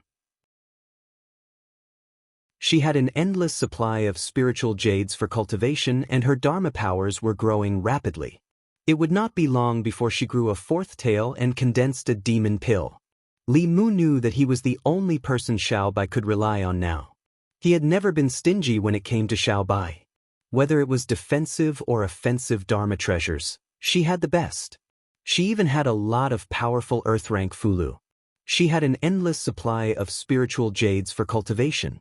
Li Mu had also taught her the Buddhist incantation of 9 words. Now, she looked like a 3-tailed spiritual fox. However, in a real fight, she could suppress a 4-tailed demon fox and a 4th realm human cultivator. Even if Li Mu was not by her side, she could still protect herself to a certain extent. Of course, in Li Mu's eyes, this was far from enough. Putting aside the fact that she still had to avenge her grandmother and her entire clan, in order to stand firmly behind the Empress, he had already offended all the people and forces that he could and could not afford to offend in the deity's capital. Even if he was being targeted now, he still could not figure out who was behind it. The 6 ministries and 9 temples, the academy, the Zhou family, the Xiao clan, it was all possible. They could not find a way to break through Li Mu. It was inevitable that they would attack those around him. Especially what Li Mu was about to do next, it would completely offend the academy. He did not care about himself, but he had to consider Xiao Bai's safety. After tomorrow's morning court, he planned to ask the Empress for a heaven-rank fulu for protection.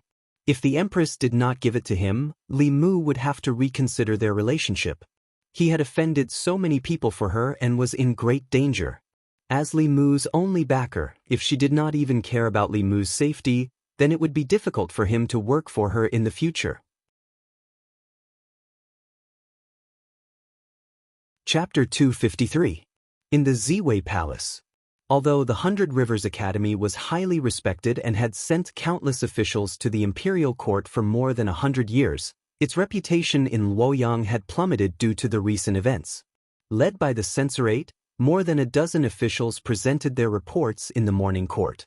They pointed out that the 100 Rivers Academy was not strict in teaching and that the students had committed crimes.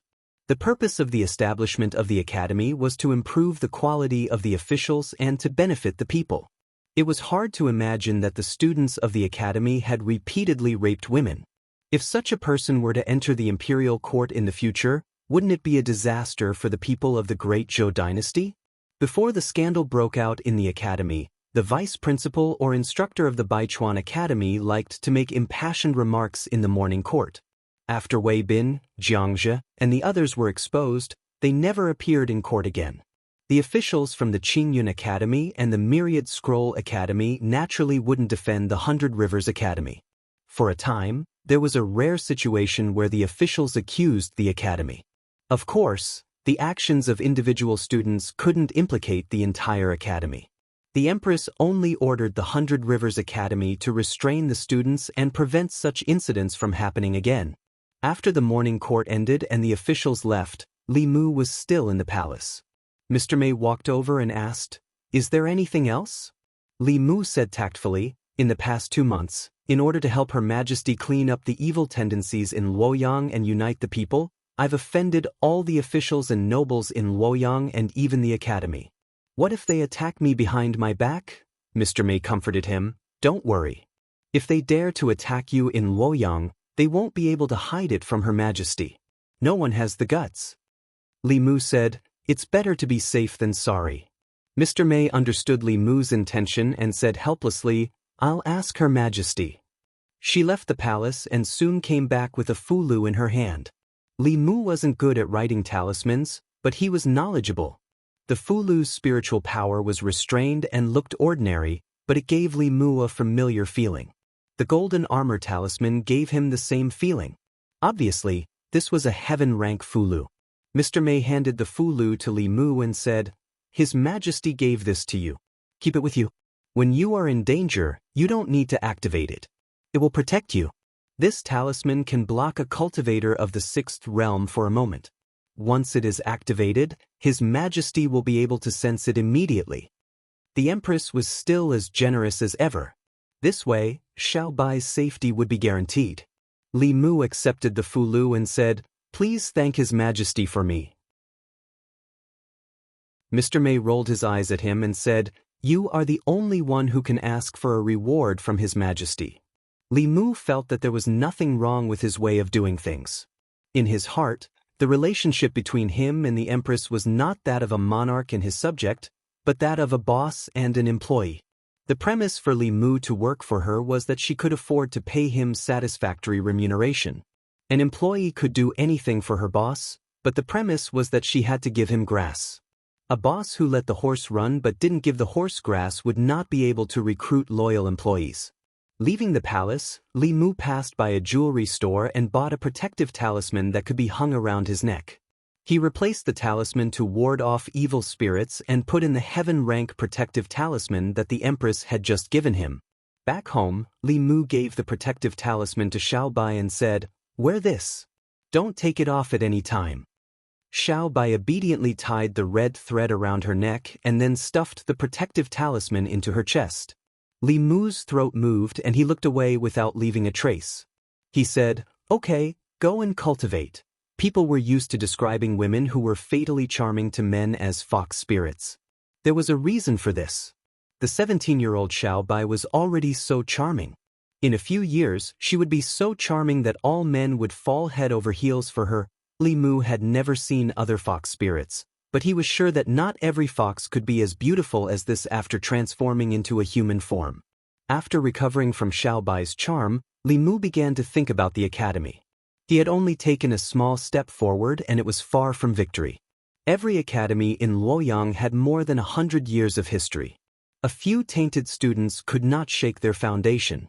If he wanted to change the academy's control of the imperial court, he had to find a good reason for the empress. Baichuan Academy. In response to the recent crisis of the academy's trust, Vice Principal Chen gathered all the instructors of the academy and warned them seriously, restrain your students. If there is nothing important, do not leave the academy. If any of them commit crimes and tarnish the academy's reputation, no matter how big or small, they will all be expelled from the academy. All the instructors nodded and said yes. This crisis of the academy's reputation was the first since its establishment. If they were not careful, they would destroy the academy's century-old reputation. One of the instructors said, "Today in the imperial court, the officials from Clear Sky Academy and Myriad Scroll Academy slandered our Baichuan Academy. We cannot give them another chance." Another instructor snorted coldly. "What qualifications do they have to slander us? Apart from White Deer Academy, the students of Green Cloud Academy and Myriad Scroll Academy aren't any better than us. In my opinion, we should expose the dirty deeds of their academies and let everyone see." "Stupid!" Vice Principal Chen glanced at him and said, "Can't you see that this is Her Majesty's intention? She has long been dissatisfied with the officials from the Great Zhou leaving the academy. If we drag Clear Sky Academy and Myriad Scroll Academy down, won't it give Her Majesty a good reason?" The other instructors heard this and came to a realization. The four academies had always been on the same side when it came to selecting officials for the imperial court. If the four academies were the first to have internal strife, then the one who would be the happiest would be the empress, who had long wanted to deal with the academy. No matter if it was Baichuan Academy, Clear Sky Academy, or Myriad Scroll Academy, the empress wanted to see any of them fall. What she wanted to see more was the four academies killing each other. Fortunately, Vice Principal Chen reminded them. Otherwise, they wouldn't have thought of this. "I didn't expect a woman like Her Majesty to be so scheming. She wants to sit by and watch the academies fight amongst themselves. Her intentions are sinister. We can't let her succeed." Vice Principal Chen let out a long sigh and said, "The academies have existed for so long, and there are indeed many problems that have arisen internally.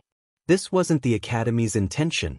The academies can slowly correct these problems, but if Her Majesty takes the opportunity to interfere and change the structure of the imperial court, I'm afraid that in a few decades, the four academies will only exist in name," one of the instructors said worriedly. "Clear Sky Academy and Myriad Scroll Academy aren't much better than Baichuan Academy. It's very easy for them to find out about the dirty deeds their students have done. I'm afraid that even if we don't do anything, someone else will."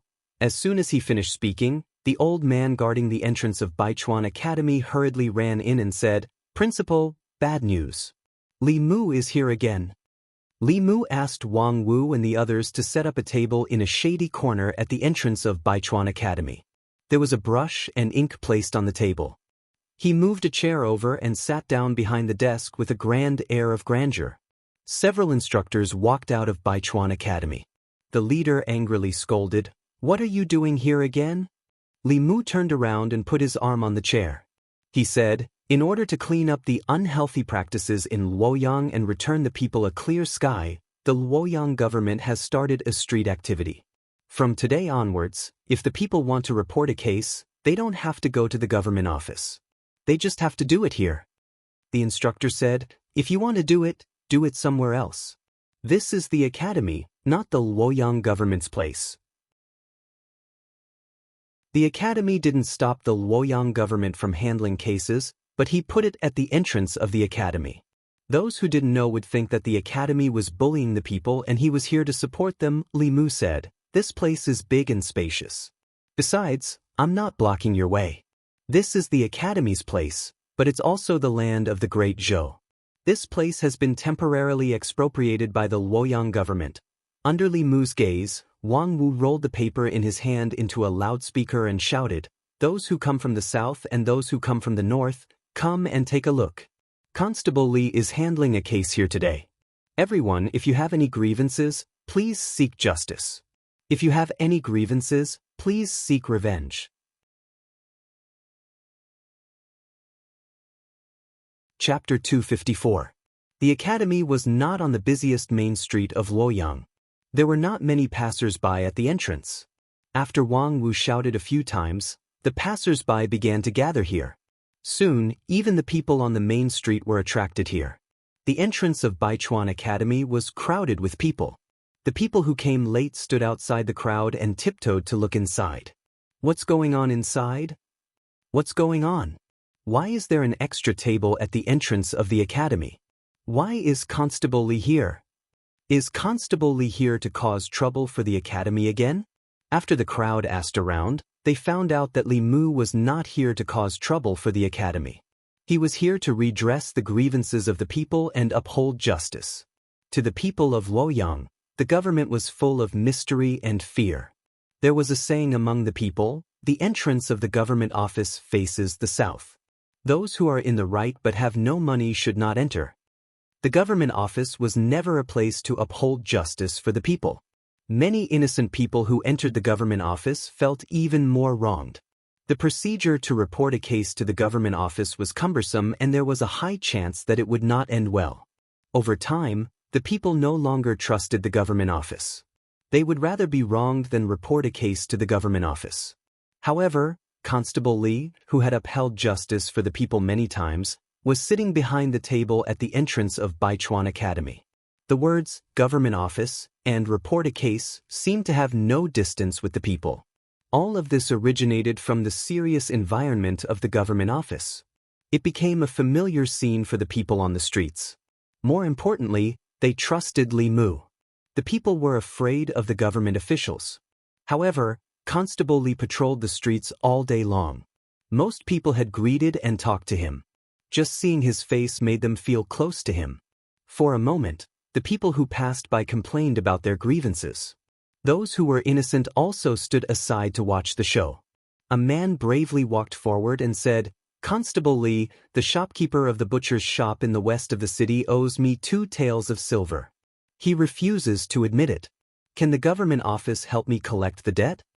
Li Mu looked at Deputy Constable's son and said, Old son, go with him and have a look.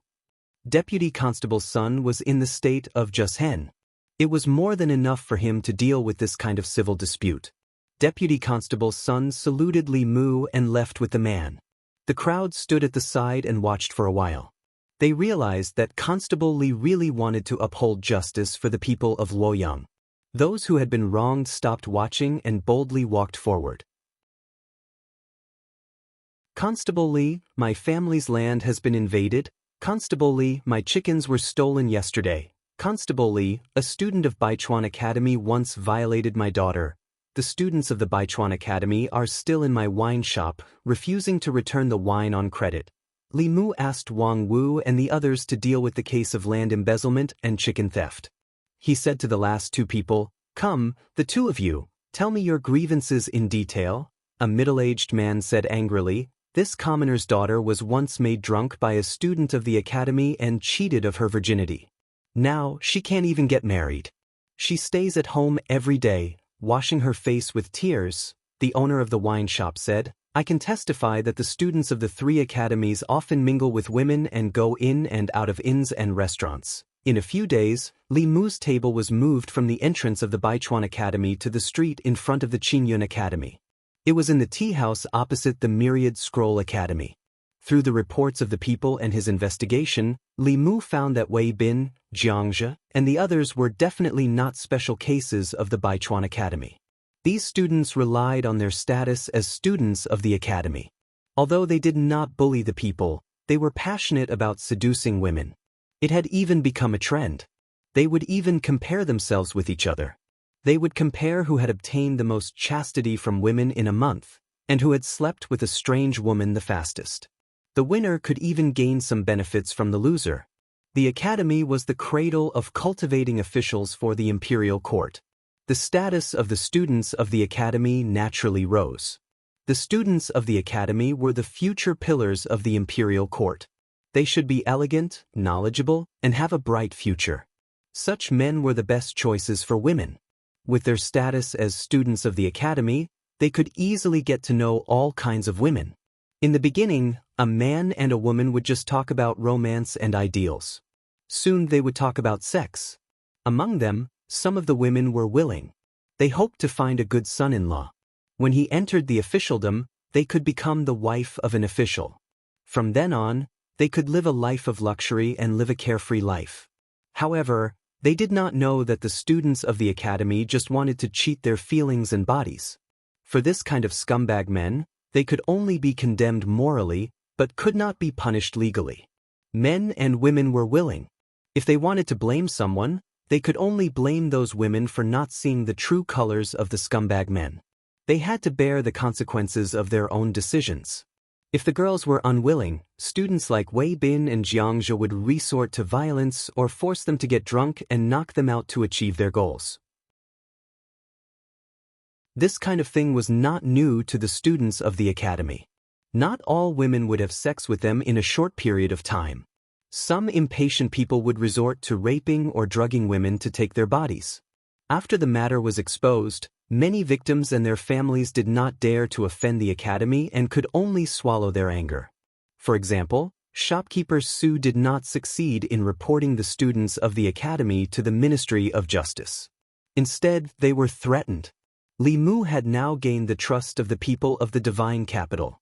In just 3 days, he had received dozens of reports of the students of the academy raping women. Considering that some of the women's families were afraid of the academy and did not dare to stand up, the number would only be higher. This involved not only the 100 Rivers Academy, but also the Azure Cloud Academy and the Myriad Scroll Academy. Only the White Deer Academy did not have such a case because of its closed management and strict requirements for its students. How was this an academy that nurtured talents for the imperial court? It was clearly a cradle for rapists. Even if the number of students was less than 1/10 of the total number of students in the academy and could not represent the entire academy, it was still shocking that 1 out of every 10 students had a record of raping women. It was hard to imagine, if such a person became an official in the future, what would his governance be like? Li Mu also did not know how many such talents the 3 academies had sent to the imperial court over the years. No wonder there would be officials like the magistrate of Yang County. The 3 academies were so ridiculous. Perhaps there were more than one Yang County in the hundreds of counties in the Great Zhou dynasty, and more than one Yang County in the hundreds of counties. Crepe Myrtle Hall. The morning assembly had just begun when a figure stood out from the corner and bowed. "Your Majesty, I have a memorial." The Empress's voice came from behind the curtain. "What is it, Minister Li?" Li Mu asked Shangguan Li to hand over a memorial and said in a deep voice, "I recently found out that dozens of students from the 100 Rivers Academy, Azure Cloud Academy, and Myriad Scroll Academy have raped nearly 100 women in half a year. It is shocking. I don't know if the existence of these academies is to nurture talents for the imperial court or to nurture criminals for the Great Zhou." After a while, the Empress asked the young female official to hand over the memorial and said, "Everyone, please take a look." In the Ziwei Palace, Li Mu's memorial began to be read from the front to the back. All the officials who had read the memorial were silent. Behind the curtains, the Empress held a piece of paper that was sandwiched between the memorials. Her dignified voice was cold as it rang in the ears of the officials. "This is the pillar of the imperial court that the academy mentioned, and this is the future official of the Great Zhou dynasty.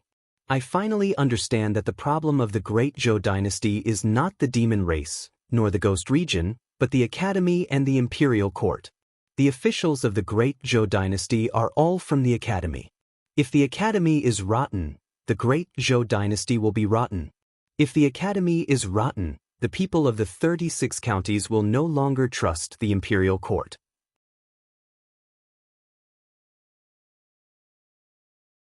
Chapter 255. Li Mu was trying his best to be the Empress's personal assistant. The Empress was alone and helpless in the court. Li Mu stood out and rebuked the officials for her. The Empress wanted to attack the academy. Li Mu set up the court at the entrance of the academy to collect evidence of the students' crimes. Even when he was writing memorials, he would meticulously prepare a speech for the empress, unlike Gongsun Li, who stood outside the curtain like a robot and only knew how to pass on the empress's words and shout, "Morning," and "Morning." It was a pity that there was no crooked tree behind the Ziwei Palace. Otherwise, these words would be more impactful. The empress' dignified voice echoed in the palace. Every word she said was like a sword that stabbed into the hearts of the officials. Li Mu had said something similar. However, he was only a small constable and a small censor. He had no right to say such things. In the entire Great Zhou, only the empress had the right to say such things. The continuation of the Great Zhou depended on the psyche power of the people of the 36 counties. This was a fact that everyone knew. The psyche power was not only a sign that the court had won the hearts of the people. The emperor's qi in the ancestral temple was also condensed from the psyche power of the people of the Great Zhou. When the court lost the hearts of the people, internal and external troubles came in waves. This was the reason why the previous dynasty fell. Even the important officials of the old and new parties fell into deep thought. Whether the Shao or the Zhou family would take the throne of the Great Zhou was an irreconcilable conflict between them. However, neither the Shao nor the Zhou family was willing to take over a broken country. If the Great Zhou fell, what was the point of fighting over it?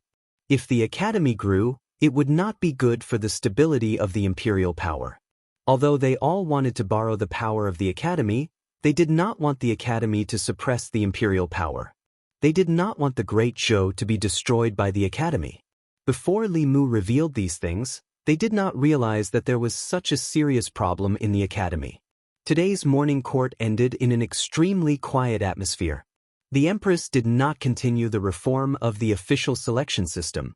She only urged the Ministry of Justice, the Shendu Yamen, the Censorate, and the Supreme Court to seriously deal with the students who committed crimes in the 3 major academies. Everyone knew that this was just the calm before the storm. After the students of the academy were dealt with, it was the academy's turn. After the morning court session, Li Mu was about to leave the palace, but Mr. Mei stopped him and whispered, "His Majesty summons you." Li Mu followed Mr. Mei to a garden in the back palace. There were hundreds of flowers in the garden. Many of the flowers that were not in season were blooming at the same time. A figure stood in front of them. She was wearing an imperial robe and a crown. However, her back was facing Li Mu. Li Mu could not see her face. Li Mu could only see a back view, but this back view looked very familiar. Based on his experience in observing women, he could infer that Her Majesty the Empress should be quite beautiful just by looking at her back. Many thoughts flashed through his mind in an instant. Li Mu stood in the distance and bowed. "Your subject pays his respects to Your Majesty." The Empress said slowly, "No need for formalities." Her voice was very calm and soothing. Her tone alone could not guess her thoughts. She turned her back to Li Mu and seemed to be admiring the flowers. After a long time, she spoke again. With her back to Li Mu, she asked again, "I want to build another academy outside the 4 academies. What do you think?" Li Mu shook his head and said, "I don't think so." Gong Sun Li frowned. Mr. Mei kept winking at Li Mu, but Li Mu pretended not to see it. He positioned himself as a counselor, not a lackey. If the Empress was criticized by the academy, he would stand up for her. If he thought what the Empress wanted to do was right, he would help her. However, if he did not agree with the Empress' idea, he would still raise it. The Empress was not angry. Her voice was still calm. "Tell me what you think." Li Mu said, "The 3 academies have developed to today's situation largely because the academies have monopolized the official positions in the imperial court. As long as the students of the academies can graduate from the academies, they can easily enter the imperial court. If the academies are not strictly managed, it is easy for them to breed arrogance and debauchery. Your Majesty, if you build another academy, it will be no different from the other academies." The Empress said, "In your opinion, how should the imperial court change this situation?" Li Mu said, "Open the imperial examination." The Empress paused and asked, "What is the imperial examination?" Li Mu explained, "The imperial court will no longer choose officials from the academies. Instead, they will choose officials through the examination. The examination must be fair, just, and open, Gong Sunli said. The academy system was established by Emperor Wen. It has been more than 100 years. It is impossible for you to bypass the 4 academies. Not bypass, but take back the power to choose officials from the imperial court. Li Mu shook his head and said, the existence of the academies is not completely a drawback. Although there has been a bad trend in the 3 academies over the years, there is no need to completely deny the academies. Most of the students of the academies are far better than ordinary people in terms of talent and virtue.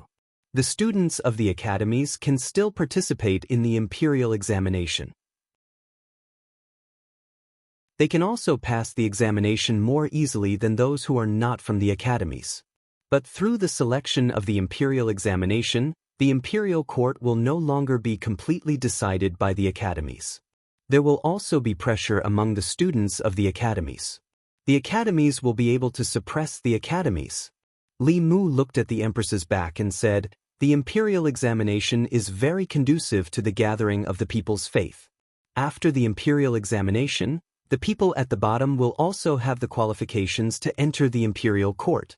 It will be very good to curb the situation of the students of the 4 academies. The poor officials who are promoted through the imperial examination will definitely be grateful to the imperial court and your majesty. The benefits of the imperial examination were needless to say. It could completely change the current deadlock of the imperial court in the Great Zhou and inject new vitality into the imperial court. As long as people were scientifically selected and this method of becoming an official didn't become rigid, even if the Great Zhou was destroyed in the future, the imperial examination would continue to exist.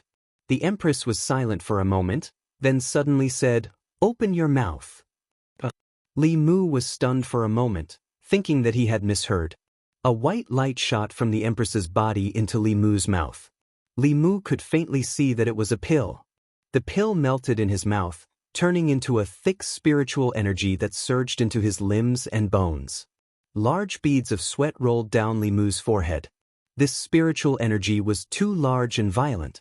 It reminded him of the situation when he was possessed by the Sage of 1,000 Illusions. Just as Li Mu felt that he couldn't hold on any longer, a gentle energy suddenly surged into his body. The source of this energy was the Empress, whose back was facing him.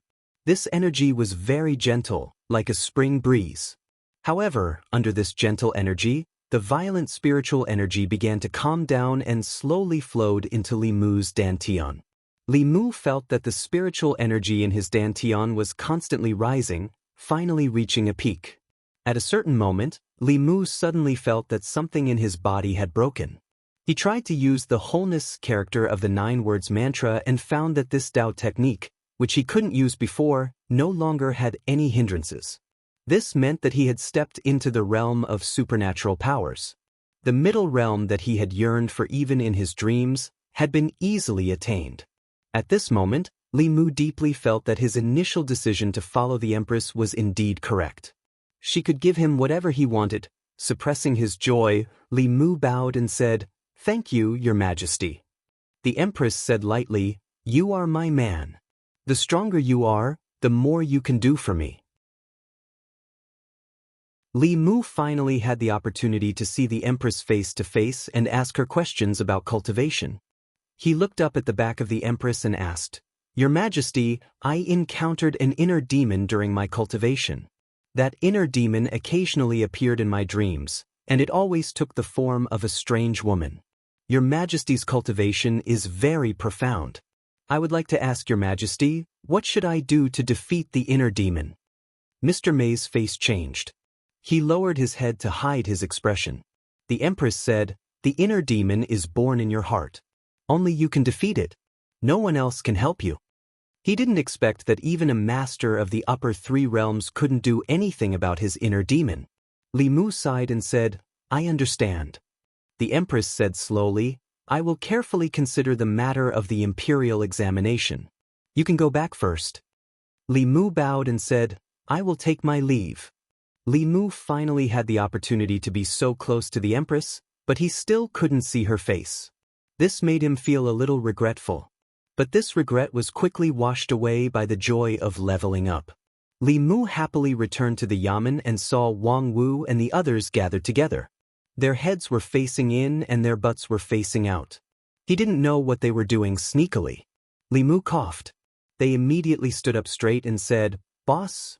Li Mu looked at them and asked, "What are you looking at?" Wang Wu put one hand behind his back and said, "Nothing." Li Mu stretched out his hand and said, "Give it to me." Wang Wu sighed and put a booklet in Li Mu's hand. Li Mu looked at the booklet in his hand and saw the words, "100 Beauties of Chengdu," written on it. Li Mu put the booklet in his sleeve and went back to his room. He looked at it with interest and said, "You're not allowed to look at these things when you're in the yamen. I'll confiscate it." He originally thought that it was a restricted booklet, but after opening it, he found that the women in it were all wearing clothes. He flipped to the front page and read the introduction of the booklet.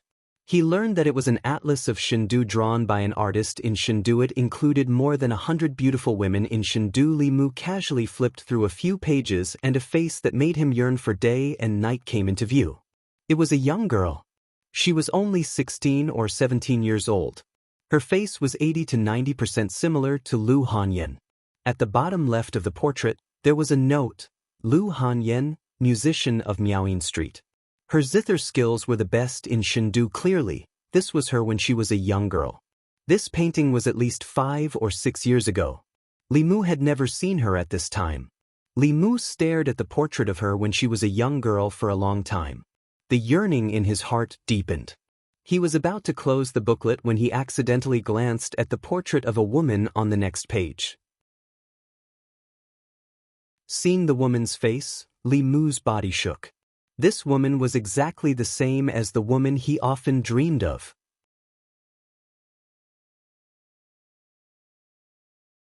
Chapter 256. Li Mu looked at the woman in the album carefully and confirmed that she looked very similar to his inner demon. Although the woman in the painting was younger, there was no doubt that this was a portrait of her from a few years ago, just like Lu Hanyan's portrait. Li Mu thought that his inner demon was a figment of his imagination.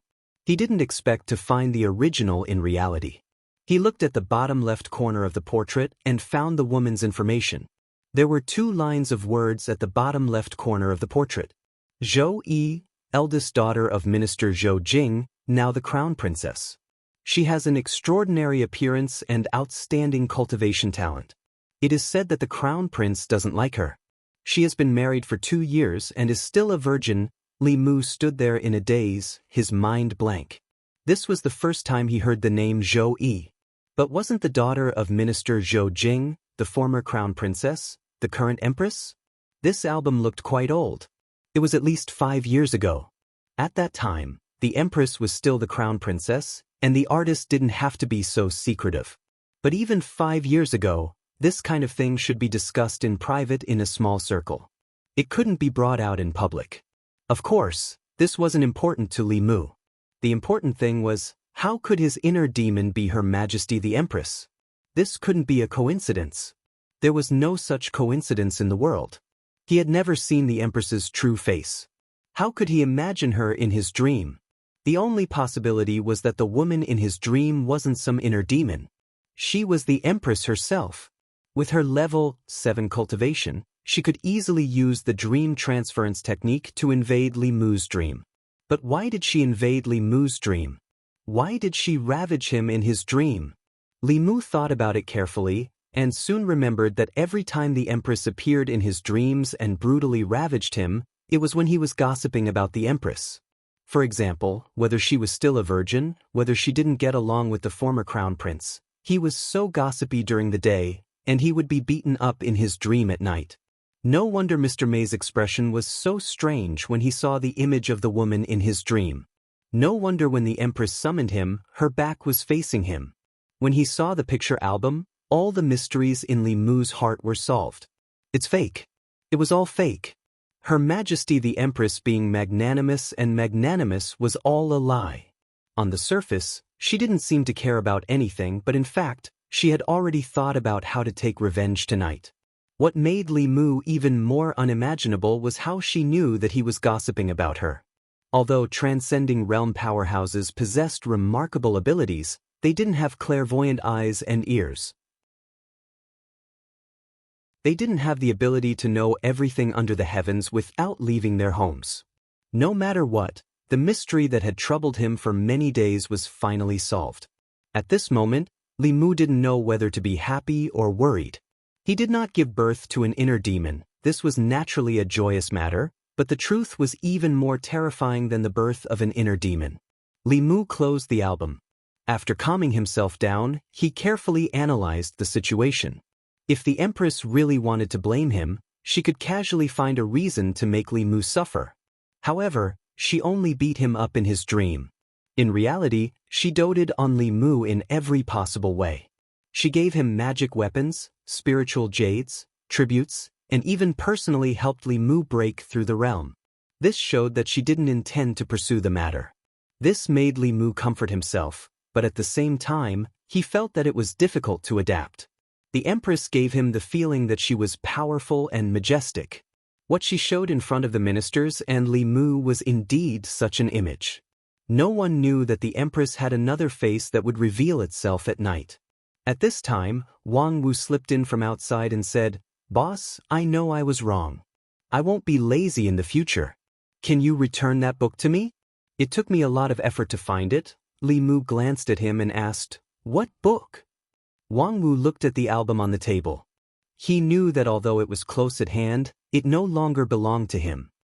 He shook his head and said sadly, "It's nothing. I'm going down." After taking 2 steps, he turned back and reminded him again, "Boss, you can read this book by yourself. Don't spread it out." This thing was banned back then, and now it contains disrespectful content.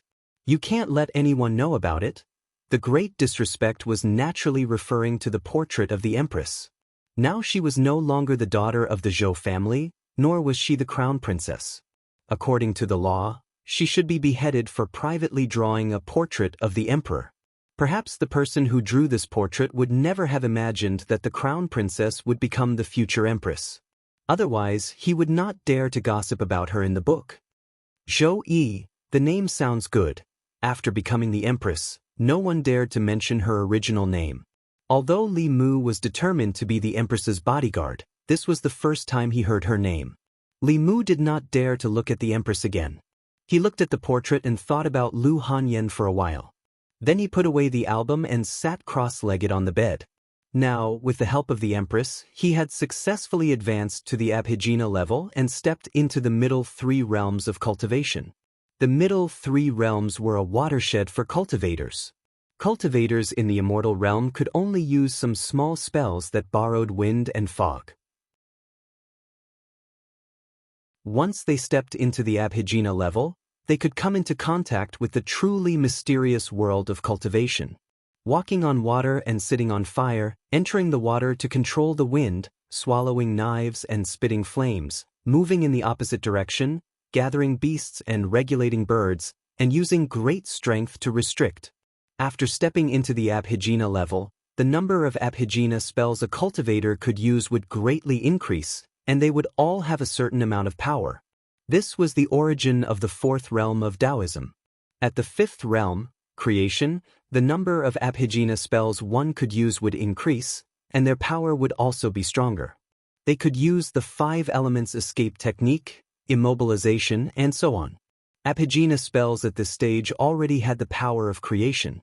And at Dongxian, they could carry mountains and restrict rivers, move scenery and take the moon, pinch fingers to calculate, see the secrets of the heavens, and predict the future. As for the upper 3 realms, they were even stronger. Li Mu did not think too much about this. His strength was forcefully raised by the Empress. If he did not stabilize it quickly, there would be a risk of it falling. Although the taste of being forcefully raised was painful, if the Empress could give him this from time to time, the creation was just around the corner. Late at night, Xiaobai beside him had already fallen asleep. Li Mu was still stabilizing his breathing. Suddenly, a wave of sleepiness hit him. In front of Li Mu's eyes, the woman in his dreams appeared again. After seeing the portrait of the Empress, Li Mu naturally no longer thought that this was his inner demon. The dream marriage technique of a transcendent powerhouse could easily invade other people's dreams and weave them wantonly. This technique could also trap a person's consciousness in a dream, forever unable to wake up. Li Mu forced himself to calm down. He could not show the slightest difference. The Empress met him with the dream entry technique because she did not want Li Mu to recognize her identity. Once her identity was exposed, she would fly into a rage out of humiliation. He did not know what she would do. Li Mu chanted the clear heart technique, calmly greeted her, and said, "We meet again." The woman glanced at him and said lightly, "You don't seem to want to see me." Li Mu quickly explained, No, in the days when you did not appear, I was thinking about you every day." "Thinking about me?" The woman looked at Li Mu and asked, "What about me?" Li Mu did not continue this topic and said, "I think you are very similar to someone." The woman asked, "Who?" Li Mu said, "Her Majesty the Empress." Deep in the woman's eyes, a trace of panic flashed for the first time. But her expression was still calm. She asked, "How so?" "I can't say. It just feels so," Li Mu said and then shook his head. He murmured, "No, you and Her Majesty only look alike from the back. Your personality is completely different. You only know how to play with whips. You are vengeful and stingy. Her Majesty is broad-minded and considerate to her subjects. Not only did she give me spiritual jades, but she also helped me improve my cultivation." The woman glanced at Li Mu and said, "She is so good to you because she wants to use you." Li Mu's face darkened. The Bai sword appeared in his hand. He pointed at her and said, "Her Majesty is the person I admire the most. I will not allow you to disrespect her. You dare to criticize Her Majesty. I cannot tolerate this. Show me your weapon."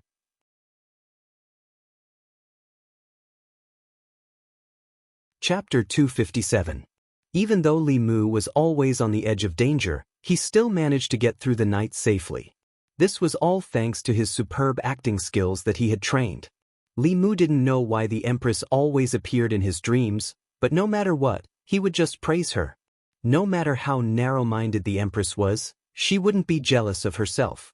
He finally understood that trouble came from careless talk. No wonder Mr. May kept reminding him to be respectful to the Empress. It seemed that she already knew everything back then. Thinking about how she acted when she saw his inner demon, it wasn't that strange anymore. Recalling the past with the woman in his dreams, Li Mu was almost certain that the Empress wouldn't do anything to him. And he didn't have to worry about being disturbed by his inner demon. He could finally relax. Li Mu had been in the Luoyang for more than 2 months and had experienced a lot. He missed Lu Hanyan and Wanwan very much. He planned to go back to the northern region after the matters at the academy were settled. He left with the White Demon King without saying goodbye. He wondered how Suhe was doing at the Bay of Clearwater. When he arrived at the Luoyang government, he happened to see Wang Wu putting a young man who looked like a student in jail. The Empress ordered all the government offices in the Luoyang government to investigate the cases involving the students of the 3 academies. Other than the Luoyang government, the Ministry of Justice, the Supreme Court, and the Censorate also started to investigate these cases. The people of the Luoyang government who were wronged could go to these government offices themselves. Since the Empress had given the order, no government office dared to bend the law. If they were found out, the entire government office would be implicated. In the eyes of the people, the Luoyang government was fairer than any other government office in the Luoyang government. Some of the people who didn't dare to go public with their grievances gradually started to go to the Luoyang government. Zhang Chun finished dealing with a case and sighed, "What's wrong with the students nowadays? When we were studying at the academy, the teachers were very strict with us. Those who didn't behave well would be kicked out of the academy. It's only been 20 years, and the academy has become a place to hide evil." Emperor Wen had a good intention in establishing the academy. Since the establishment of the academy, it had been held in high esteem by the people for more than 100 years. Although officials from different academies had formed cliques 100 years ago, where there were people, there would be disputes. Even without the 4 academies, it was inevitable for officials to form cliques in any era. At that time, the quality of the academy students was much higher than now. The atmosphere in the academy had changed and worsened since the time of the former emperor. More than 100 years ago, when Emperor Wen was on the throne, he contributed decades of peace to the Great Zhou. The subsequent emperors were not as wise as Emperor Wen, but they were able to enjoy the fruits of Emperor Wen's rule. As long as they followed the rules and were a ruler that protected what was achieved, they would be meritorious.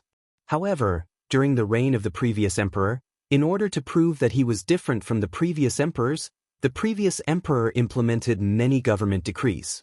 For example, the establishment of the silver law of guilt substitution and the continuous increase of privileges for the Shao royal family. All of these caused many unstable factors to appear in the Great Zhou court. Within the imperial court, officials represented different interest groups.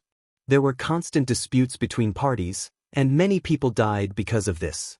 Outside the imperial court, the 36 counties were not stable either. The demon path was causing trouble everywhere. The demon nation and the ghost realm were also eyeing the borders covetously. The situation did not improve even when the empress succeeded the throne. The chaos in the divine capital led to chaos in the academy. No one knew when this unhealthy trend started in the 3 academies.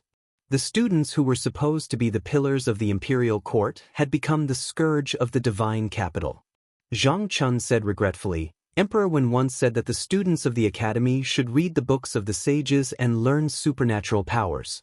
They should save the world and the people and serve the country. Now, they have forgotten the original purpose of Emperor Wen's establishment of the academy. They have forgotten why they study. 100 Rivers Academy. Vice President Chen saw another student being taken away by the yamen and asked, "How many is this?" An instructor shook his head and said, "The 16th. It is said that the divine capital yamen, Ministry of Justice, Censorate, and Supreme Court have taken away more than 20 students from the Myriad Scrolls Academy and more than 10 from the Qingyun Academy." Another instructor sighed and said, "We didn't know about this. It's good that these students have left the academy, lest they do something worse in the future and tarnish the academy's reputation." Vice President Chen said, "It's not about the academy's reputation anymore. According to the officials at the West Desk of the Secretariat, His Majesty has decided to change the selection system of the Great Zhou Court and start the imperial examination."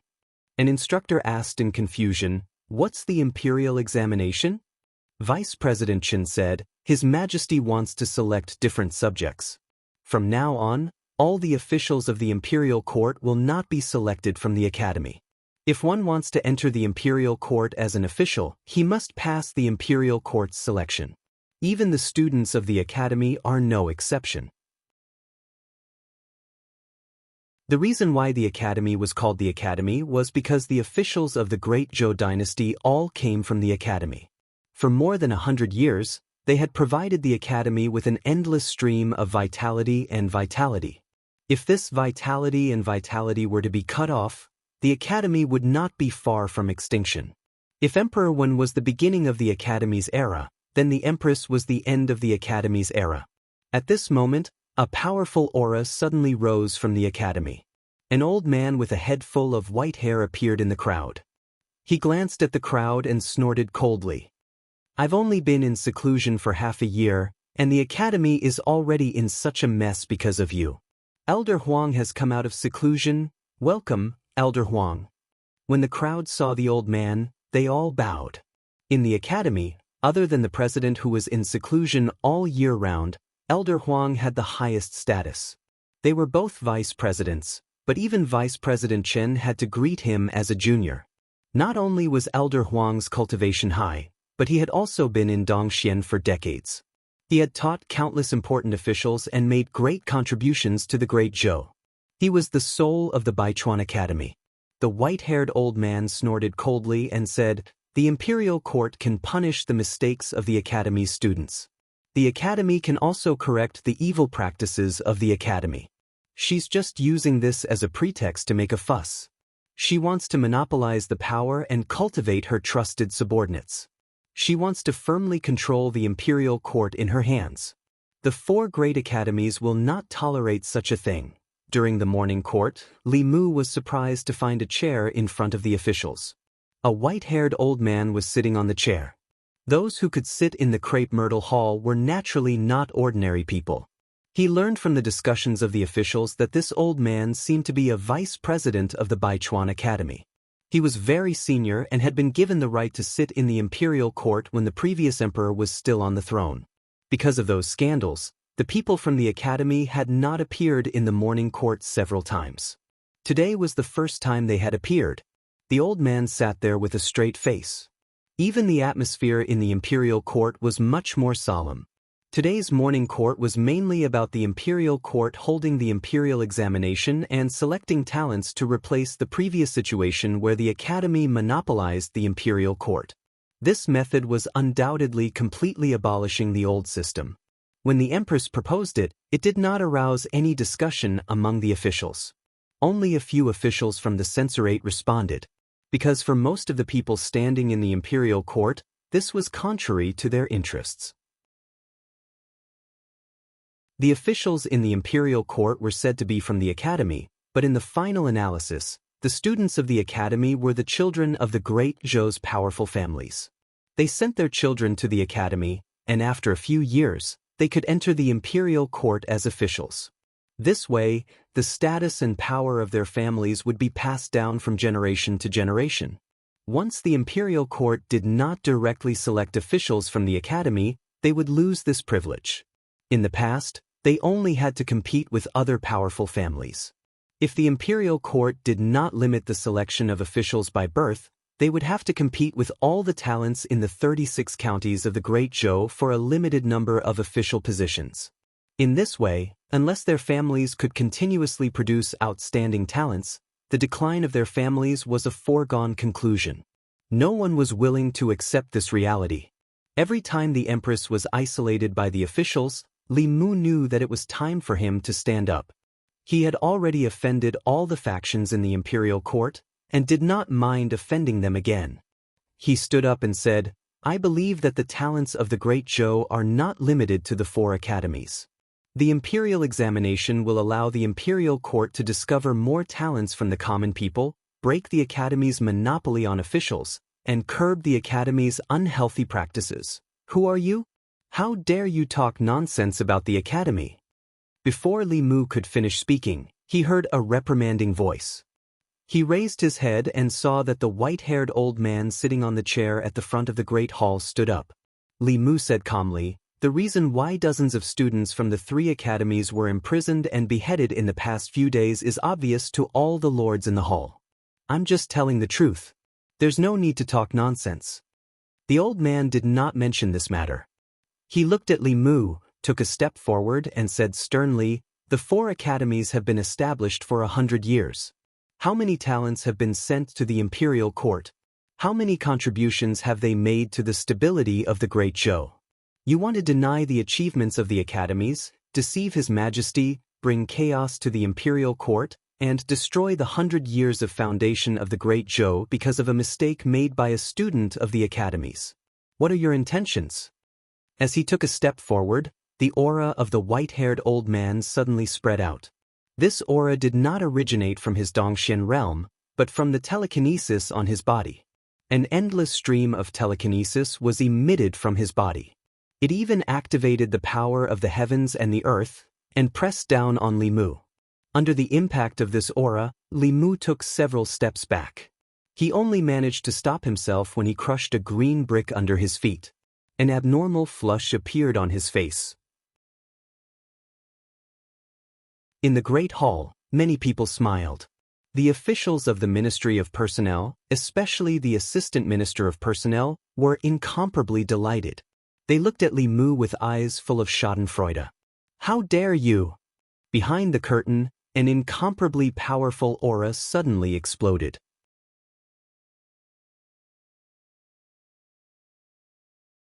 Chapter 258.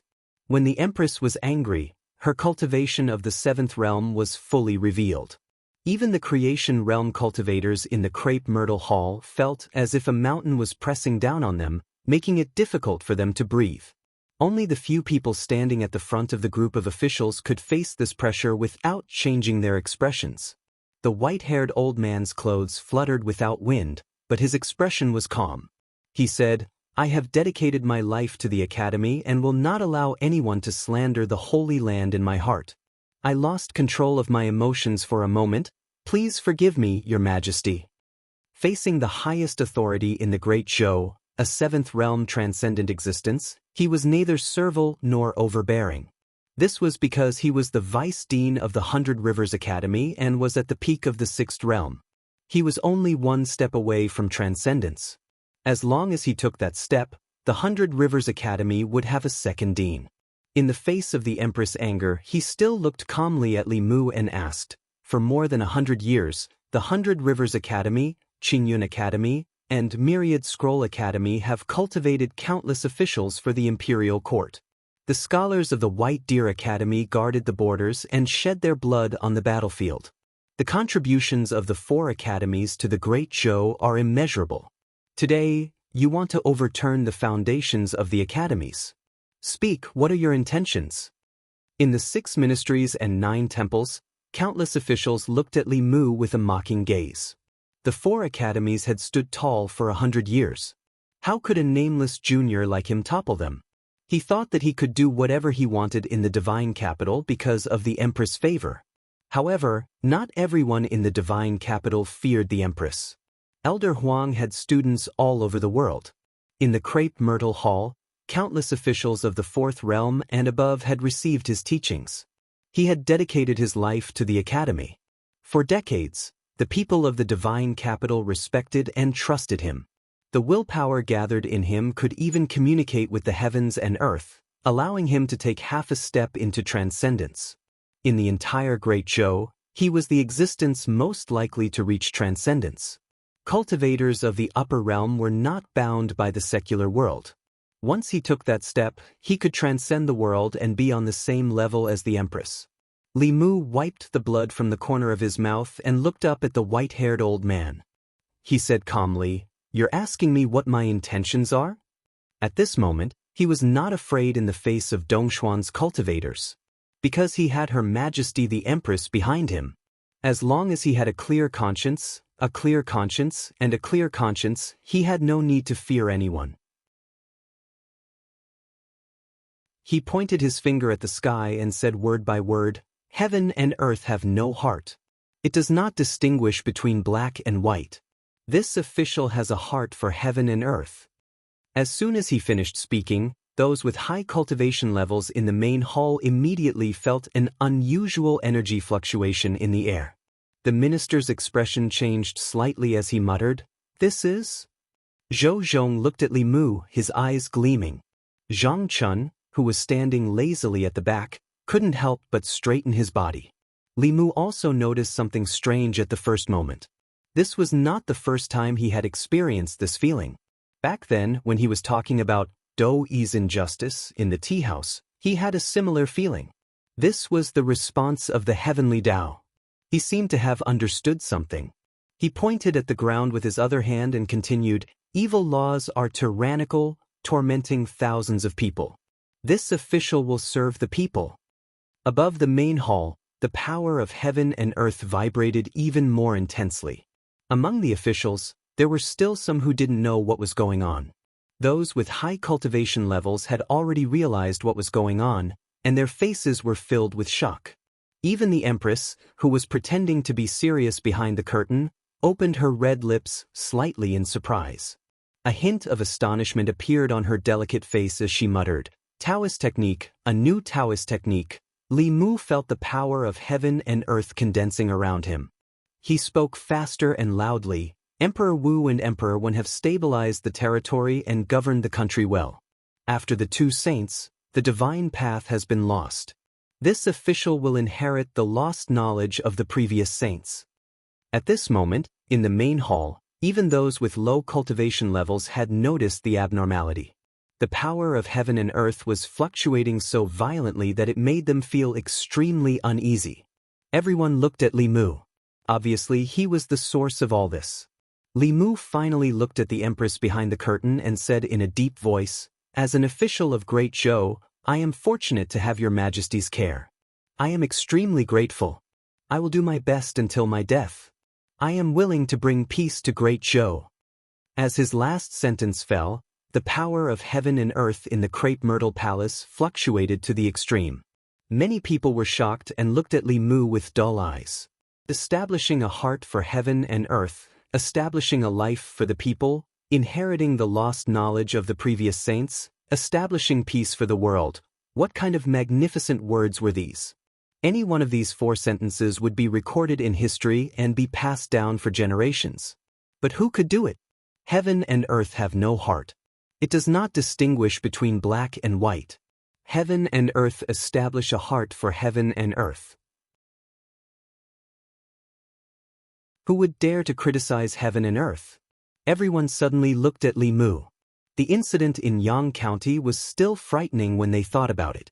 At that time, the county magistrate of Yang County was muddle-headed and tyrannical.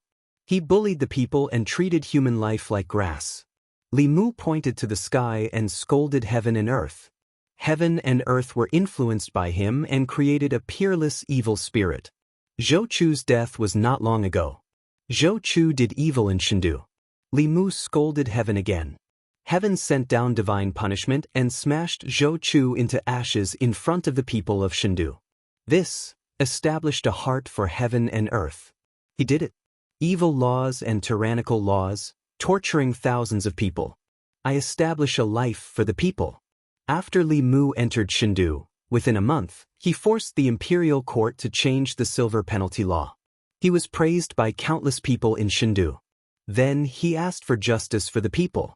He did not hesitate to offend the officials and even the academy. This established a life for the people. He did it. P.S. The original meaning of establishing a life for the people was to choose the right direction for the people's destiny and establish the meaning of life. Here, it is understood as requesting a life.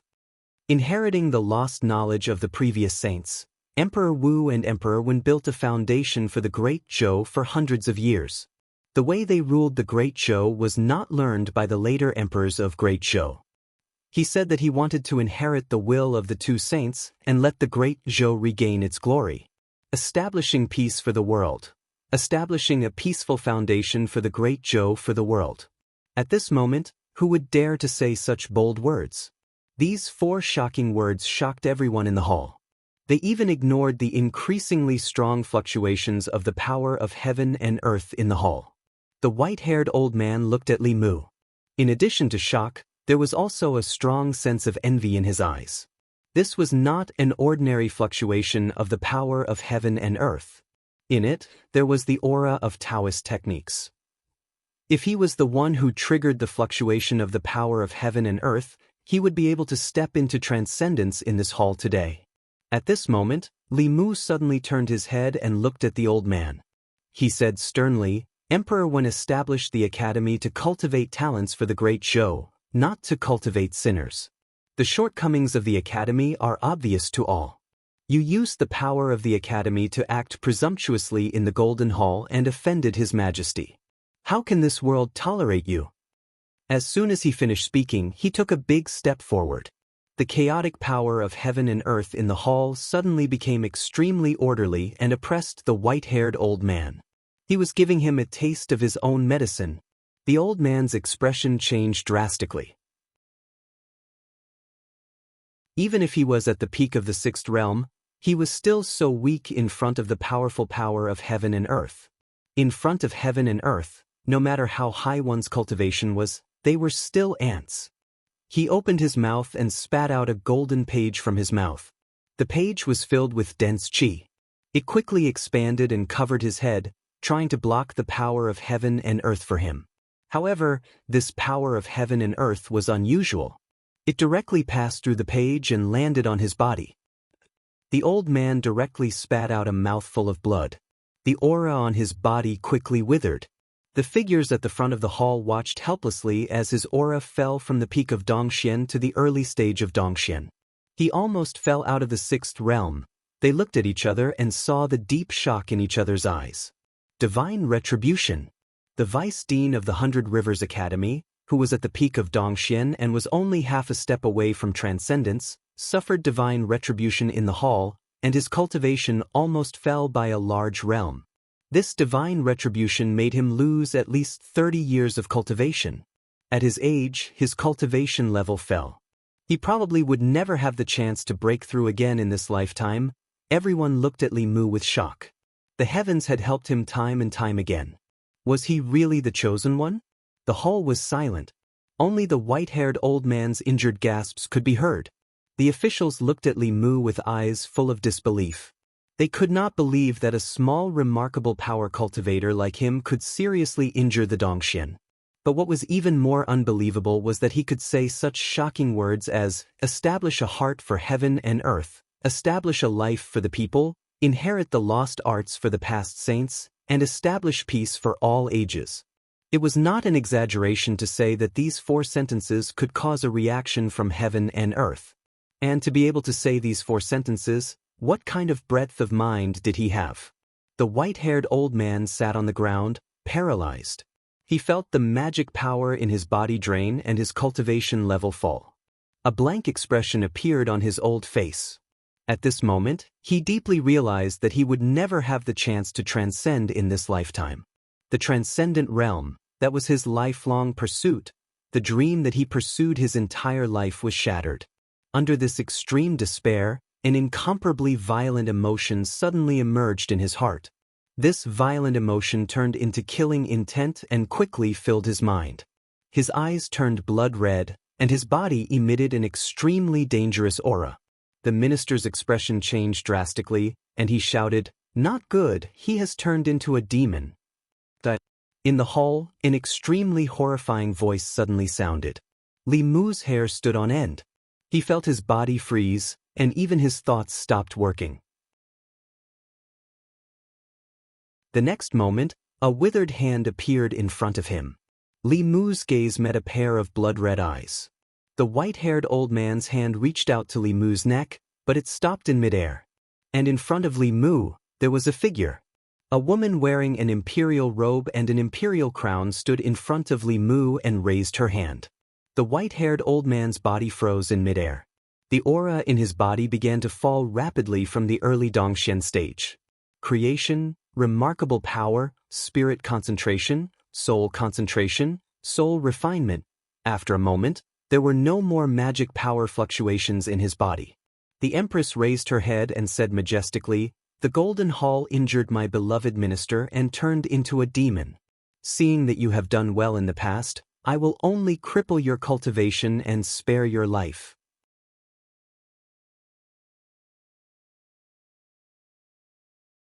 Chapter 259. The crepe myrtle palace was so quiet that the courtiers could hear their own breathing and heartbeats. Everything happened too quickly. Even though they had experienced countless major events in their lives, none of them were as shocking as the scene just now. Vice Principal Huang was rude in front of the palace and used her power to oppress others. With her cultivation at the peak of the 6th realm, she attacked a minor 4th realm official. Although it was a bit of bullying, she bullied a favored official in front of Her Majesty.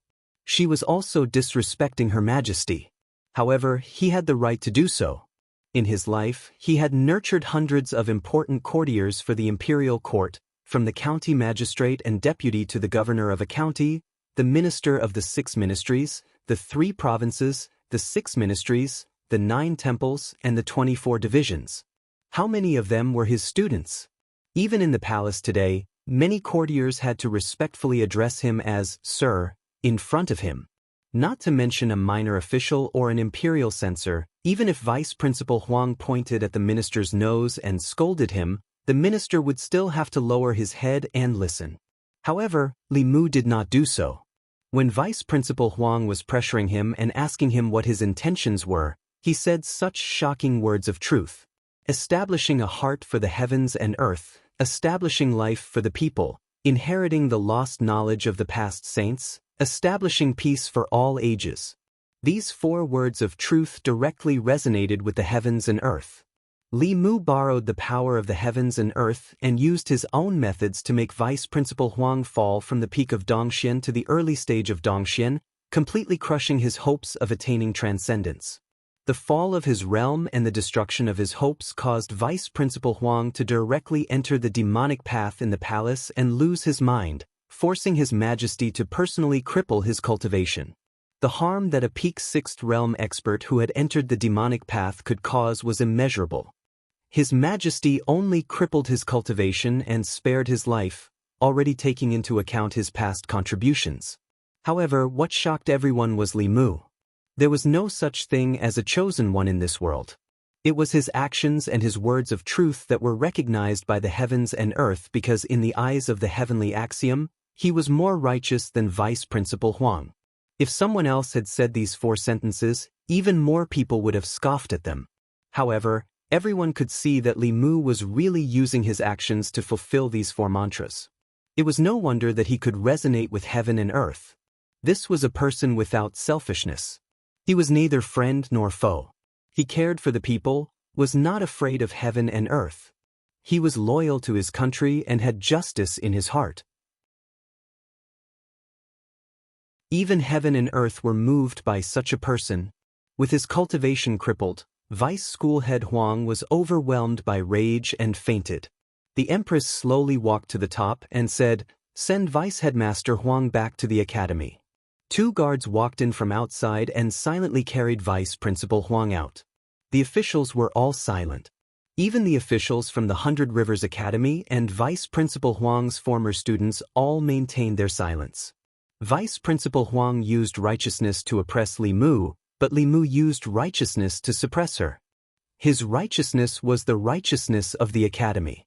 Li Mu's righteousness was the righteousness of heaven and earth. The righteousness of the academy was not worth mentioning in front of the righteousness of heaven and earth. The Empress looked down at the officials and said, "As for the imperial examination, the Central Secretary and the West Platform are to draft the rules within a month. After that, the Imperial Court will follow the Imperial examination system in selecting officials. Does anyone have any objections?" The officials continued to be silent. No one spoke. At this point, who could have any objections? Who dared to have any objections? In the past, the Academy had the righteousness. In the past 100 years, they had sent countless talents to the Academy. Even Her Majesty could not be stubborn. But now, Li Mu's righteousness had overwhelmed the righteousness of the Academy. Vice Principal Huang had been possessed by the devil in the Golden Hall and her cultivation had been destroyed. The righteousness of the Academy had been seized by the Empress. As her subjects, they could not resist the Empress. Now that they could not even reason with her, what else could they say? The Central Secretary was silent for a moment. Then he stood up and bowed, saying, "Yes, Your Majesty." The Empress glanced at the officials and said majestically, "Dismissed." The Empress left from the back of the palace. After the officials bowed, they began to leave the Ziwei Palace in an orderly manner. Their eyes lingered on Li Mu for a long time. Their eyes were very complicated. All along, in the eyes of the officials in the Imperial Court, he was a disruptor and a destroyer of the established rules of the Imperial Court. Except for Her Majesty, he was disliked by everyone. He was an alien in the eyes of the officials. Until today, some people realized that Li Mu was not breaking the rules. He was re-establishing the rules. Perhaps in his eyes, they were the aliens. There was no doubt that the structure of the Imperial Court would be changed after today. If His Majesty had Li Mu, he would have righteousness. If Li Mu had His Majesty, he would have a backer. Her Majesty had dignity and force. Li Mu convinced people with reason. But his reason was not reason, but the law of the heavens. After the officials left, Li Mu was still standing in the palace and did not leave. He took a step forward, but his body swayed and he almost fell. His face turned pale in an instant. The white-haired old man's cultivation was at the peak of Dongxian. He was half a step away from transcendence. Li Mu had just entered the realm of divine power. He was almost 3 realms away from him. 1% of his power was not something Li Mu could withstand. The armor on his body could withstand the attacks of the cultivators of Dongxian. If not for the armor, he would have been seriously injured under the pressure of Li Mu's aura. The realm that had just risen would have fallen again. The white-haired old man's move was so vicious. Therefore, when he saw that the Empress had destroyed his cultivation, Li Mu did not have the slightest sympathy. Instead, he was somewhat gratified. It was not in vain that he had done so much for the Empress. There were still some healing pills in the ring. Li Mu was about to take out one when he suddenly heard a familiar voice. "Open your mouth." Li Mu subconsciously opened his mouth. A white light shot into his mouth. A pill melted in his mouth. The pure medicinal power dissolved in an instant and quickly healed his injuries. Soon, Li Mu's injuries were all healed. He felt that his body had returned to its peak state. Li Mu cupped his hands and bowed to the figure in the palace. "Thank you, Your Majesty." The Empress stood in front of him and asked, "Why don't you raise your head?" Li Mu lowered his head and said, "I dare not face you directly. A dream was just a dream." Li Mu wasn't ready to face the Empress in real life. "Dare not?" The Empress snorted. "You criticize me behind my back every day. Is there anything you dare not do?" Li Mu sighed. She said this to make everything clear. Even if Li Mu wanted to escape, it was impossible. He raised his head and looked at the familiar face in front of him. "I am guilty. I should not have criticized Your Majesty behind your back?" the Empress asked. "When did you know that it was me?" Li Mu said honestly, "A few days ago, I saw a portrait of Your Majesty when you were young." After saying this, he realized that something was wrong. He immediately said, "Your Majesty is still young. What I mean is, I accidentally saw a portrait of Your Majesty a few years ago." The Empress asked, "So the loyalty you expressed to me in the dream was also fake?" Li Mu cupped his hands and said, "The dream was fake, but the words were true. Heaven and earth can bear witness to my feelings for Your Majesty." The Empress glanced at him and said, "I can let bygones be bygones. If you dare criticize me again in the future, I will not let you off easily." She had already looked into it. Thinking of the whip in the dream, Li Mu sighed inwardly. "I will remember. If there is nothing else, Your Majesty, I will take my leave." The Empress thought for a moment and said, "Have lunch before you leave." Li Mu enjoyed his lunch quietly in the palace. Outside the palace, huge waves were surging. The vice president of the 100 Rivers Academy, Elder Huang, who was at the peak of the 6th realm, was possessed by a demon in the Golden Palace. After the court session, the news of his cultivation being abolished by the Empress quickly swept through the divine capital. Elder Huang was respected in the academy. He had trained countless officials for the Great Zhou. He had a high reputation among the people. Even if the reputation of the 100 Rivers Academy was damaged, it did not affect his position in the hearts of the people. Apart from being the vice president of the 100 Rivers Academy, he was also a powerhouse who was one step away from transcendence. What happened to make him possess a demon in the Golden Palace and have his cultivation abolished by the Empress? What happened in the court session was interpreted by countless people from the mansions of the officials. In the past few decades, the atmosphere of the academy had been corrupted. It had even become a place of corruption. Li Mu agreed with the Empress to open the imperial examinations and appoint officials from all over the world. However, he was suppressed by Elder Huang. Breaking the academy's monopoly on the officials was beneficial to changing the atmosphere of the academy. It also gave other talents in the 36 counties a chance to stand out. This move was beneficial to the people. It placed the people, the nobles, and the aristocratic families in the divine capital on the same level. From then on, even the common people would have the opportunity to enter the court and become an official. However, this move obviously violated the academy's interests. Even the respected Elder Huang did not hesitate to attack Li Mu in front of the Empress and the officials for the sake of the academy's interests. However, he did not expect that Li Mu's enthusiasm would even move the heavens. Establishing a heart for heaven and earth, establishing life for the people, inheriting the lost knowledge of the past saints, and establishing peace for all ages. When Li Mu said these 4 sentences in the Great Hall, they shocked countless people. The academy's nurture talents for the court was pale and powerless compared to these 4 sentences. Those who could say these 4 sentences and put them into practice personally were worthy of being praised by all ages.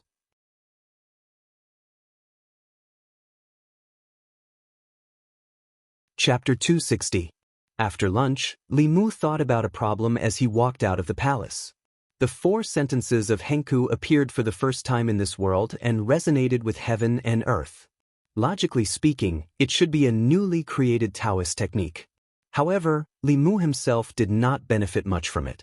The creation of a new Taoist technique was accompanied by a chance to be imbued with the power of heaven and earth. This opportunity could allow the top cultivators of Dongxian to step into transcendence. He had brought many new Taoist techniques to this world. According to this pattern, he should have enjoyed the imbuement of heaven and earth many times. His cultivation should have reached the 8th or 9th realm instead of the 4th realm. Could it be that in order to obtain the power of heaven and earth, one had to comprehend and create Taoist techniques themselves? Heaven's will was unpredictable. Until now, the cultivation world had not figured out what the heaven's way was. It seemed unrealistic to plagiarize a few sentences and become a super powerhouse in the world. Li Mu sighed regretfully. He decided not to bite off more than he could chew. It was better to be down to earth and cultivate with peace of mind first. Although there were no inner demons now, it did not mean that there would not be in the future. Cultivators feared inner demons as much as heaven's wrath. Inner demons not only affected one's cultivation and personality, but also consumed one's lifespan. It was said that the former emperor had an inner demon because of something. In the end, his cultivation regressed and his lifespan ran out. Even though the late emperor was unable to ascend to the transcendence realm, he was still a see-through realm cultivator. Not only the late emperor, but even someone as strong as the white-haired old man would lose his mind after his cultivation regressed. He would lose his mind in an instant and lose his mind. Even see-through realm cultivators could not defeat their inner demons, so Li Mu had to be more careful. If it were not for Her Majesty, Li Mu would have had to use the golden armor talisman. The vice principal's cultivation was destroyed by Her Majesty. He did not know if the Baichuan Academy would revolt. Their principal had also transcended. If the 4 academies joined forces, Her Majesty might not be able to bear the pressure. Baichuan Academy. Vice Principal Huang had not woken up after being sent back to the academy. Vice Principal Chen looked at him with sorrow. He sighed and said, "Why did you do this?" One of the instructors said angrily, "Even if Her Majesty wants to attack the academy, she shouldn't be so cruel to Elder Huang. Isn't she afraid of disappointing the students of the academy and the people of the world?" Vice President Qin shook his head and said, "Elder Huang's realm has fallen, and there is no hope for him to transcend in this life. He has already turned into a demon. If there are no powerhouses in the upper 3 realms to stop him, a cultivator from Dongxian who has turned into a demon can slaughter a city and destroy a country." One of the instructors sighed and said, "His Majesty has already decreed that from now on, the imperial court has to select officials through the imperial examination. What should the academy do?" The imperial court selects the best. If the students from the academy are not as good as others, it means that they are not talented enough. Even if they lose, there is nothing to complain about. A burst of laughter sounded in everyone's ears. A thin middle-aged man walked in from outside. When they saw the middle-aged man, everyone bowed. Even Vice Principal Chen bowed slightly to him. Then, he looked at the white-haired old man lying on the bed and said, "Principal, Elder Huang, the middle-aged man said, "I know all about it." He waved his sleeve, and a white light enveloped the white-haired old man's body. The old man frowned, but he still did not open his eyes. The middle-aged man shook his head and sighed, saying, "He doesn't want to wake up again." Vice President Qin sighed, but he was not surprised. How powerful were the cultivators of Dongxian? One person could fight against 10,000 soldiers. They could observe the sky and know the number of stars. With a raise of their hand, they could move mountains and fill the sea. In the eyes of mortals, they were like gods. It was probably unacceptable for anyone to turn from a powerful god to an ordinary person. It was reasonable that Elder Huang did not want to wake up and face this cruel reality. The middle-aged man said, "I once advised him. Although the academy can help him condense his psyche power to cultivate, it is also a cage for him. He is trapped in this cage, enslaved by obsession, and finally destroyed by obsession." Vice President Qin knew very well that the existence of the academy played a vital role in Elder Huang's cultivation. It was precisely because of this that he did not want to see the academy decline. Because if the academy declined, his cultivation would also be blocked. This was his selfishness. Unfortunately, the selfish elder Huang met the selfless Li Mu. One was for his own cultivation, and the other was for the people and the foundation of the great Zhou. This time, even the heavenly path stood on Li Mu's side. The middle-aged man walked out of the room and said, "I have been negligent in managing the academy for the past few years." Vice President Chen immediately said, "It's all my fault. I only cared about their cultivation and schoolwork, but I neglected their morals. That's why the academy has developed such a bad trend." The middle-aged man said, "The academy is a place to educate and cultivate talents for the great Zhou. This is also the original intention of Emperor Wen when he established the academy. It's better not to participate in the affairs of the state." Vice President Chen nodded and said, "Yes." Everyone in Luoyang knew about Vice President Huang of the Baichuan Academy in a few days. As the spiritual symbol of the Baichuan Academy, Elder Huang had been in the academy all his life.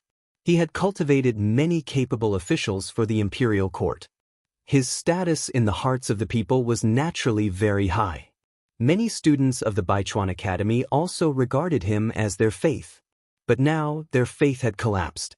Not only that, but the rules that had been maintained between the academy and the imperial court for more than 100 years had also completely changed. In the past 100 years, the nobles, officials, and prominent families of the Great Zhou had sent their children to the academy. They would study in the academy for 3 years, and then they would all be accepted by the imperial court.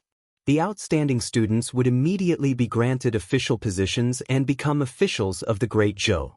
If there were no vacancies in the imperial court, they would have to wait. But no matter what, the students from the academy would sooner or later become officials of the Great Zhou. It had been so for the past 100 years. However, from now on, this rule that had been rooted in everyone's hearts was about to change. In the future, the officials of the imperial court would no longer be produced by the academy. Any citizen of the Great Zhou, as long as they had a clean background, regardless of whether they were rich or poor, noble or not, whether they were officials, nobles, or disciples of famous families, as long as they passed the imperial court's examination, they would have the opportunity to become an official. From now on, the lower-class citizens of the Great Zhou would also have the opportunity to rise to the upper class. Although this would affect the interests of the nobles, what was rare was that the officials who represented the interests of the various parties in the imperial court all remained silent about this matter. This was because the 4 great academies had also remained silent. The 4 great academies existed for 2 reasons. First, it was to provide talents for the imperial court. Second, it was to restrain the imperial power. This was a decision made by a wise ruler, Emperor Wen of the Great Zhou. During Emperor Wen's time, the Great Zhou was peaceful, and the people lived a prosperous and peaceful life. It was the most prosperous time since the founding of the Great Zhou. Emperor Wen was worried that the future emperor of the Great Zhou would be muddle-headed and ruin the foundation that his ancestors had laid. So, he specially gave the 4 great academies a special privilege. If the emperor was muddle-headed and brought disaster to the Great Zhou, the 4 great academies could set things right and return the Great Zhou to the right track. In the past 100 years, the 4 great academies had only used this power once. During the time of the previous emperor wantonly changed the laws and appointed people based on their own connections. This caused the Great Zhou's people to resent him and the imperial court to be in a foul mood. The previous emperor did not listen to advice, and many loyal officials and their families were killed. The Great Zhou was filled with internal troubles, and external enemies were also restless. At that time, the 4 great academies appeared and completely suppressed the imperial court. They completely took away the power of the previous emperor. At that time, the ancestral temple did not give birth to the emperor's qi. The previous emperor's cultivation was only at the Dongxian realm, which was piled up by the resources of the royal family. In front of the 4 great academies, the Shao royal family had no room to resist. The previous emperor was greatly affected by this incident, and his cultivation did not improve. Instead, it regressed and he died in a few years. The Zhou family seized that opportunity and pushed the empress to the highest position. This time, the empress wanted to shake the foundations of the 4 great academies. The four great academies did not resist, not only because the empress was different from the previous emperor and had reached the transcendent realm. Perhaps, even the four great academies approved of the empress's actions.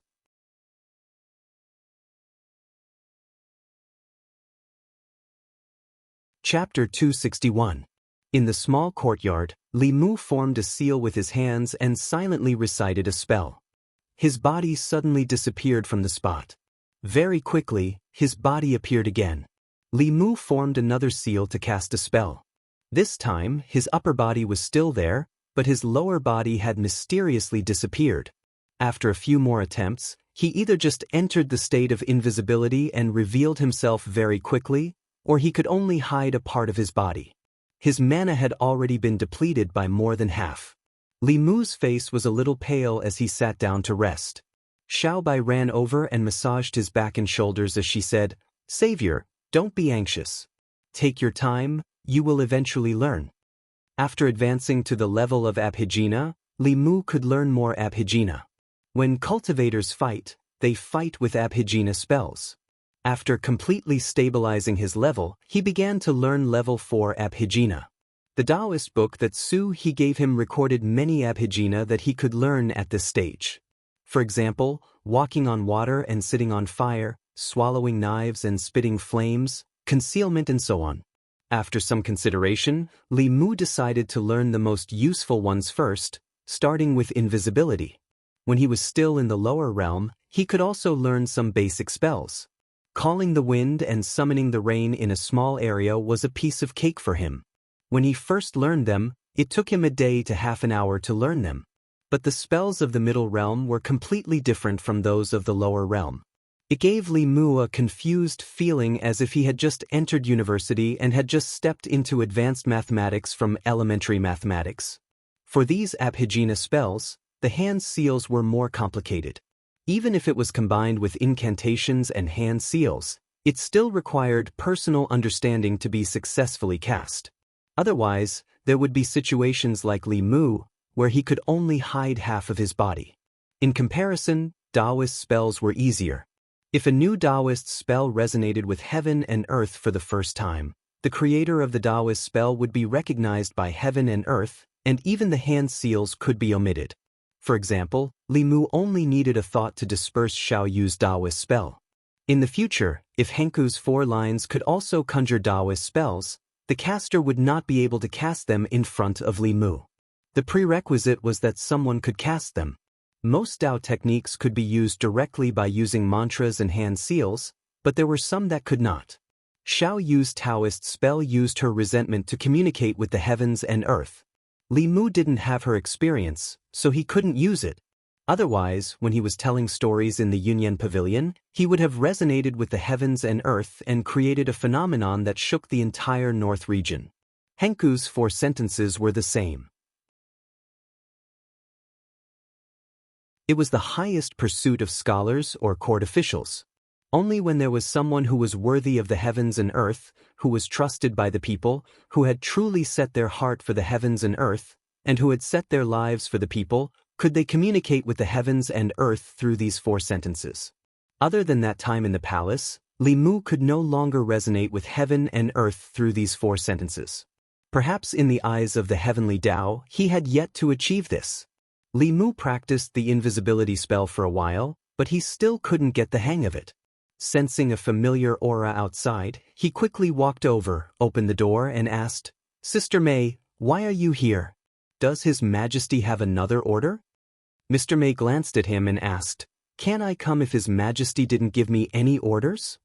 Li Mu said, "Of course not. Sister May, you can come whenever you want. You're always welcome here." Mr. May walked into the yard and looked up.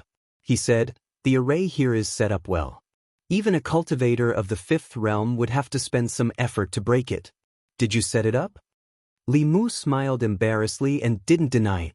Li Mu had the right to be proud of his array skills. No, it was Thousand Illusions Venerable who had the right to be proud. Among the 10 demonic sects, there was a sect called the Forbidden Sect, which was famous for its array skills. Thousand Illusions Venerable had once used his strength to snatch the Forbidden Sect's array book. In addition, Li Mu was very talented in array skills and had Thousand Illusions Venerable's memory. If he had enough materials, it wouldn't be difficult for him to set up a big array that could trap Dongxian. Mr. Mei looked up to observe the array. Li Mu said, Xiaobai and I are preparing to cook. Sister Mei, do you want to stay and eat with us? Mr. Mei shook his head and said, There is no chance today. His Majesty wants you to go to the palace. Li Mu was confused. It's my day off today. Why does His Majesty want to see me?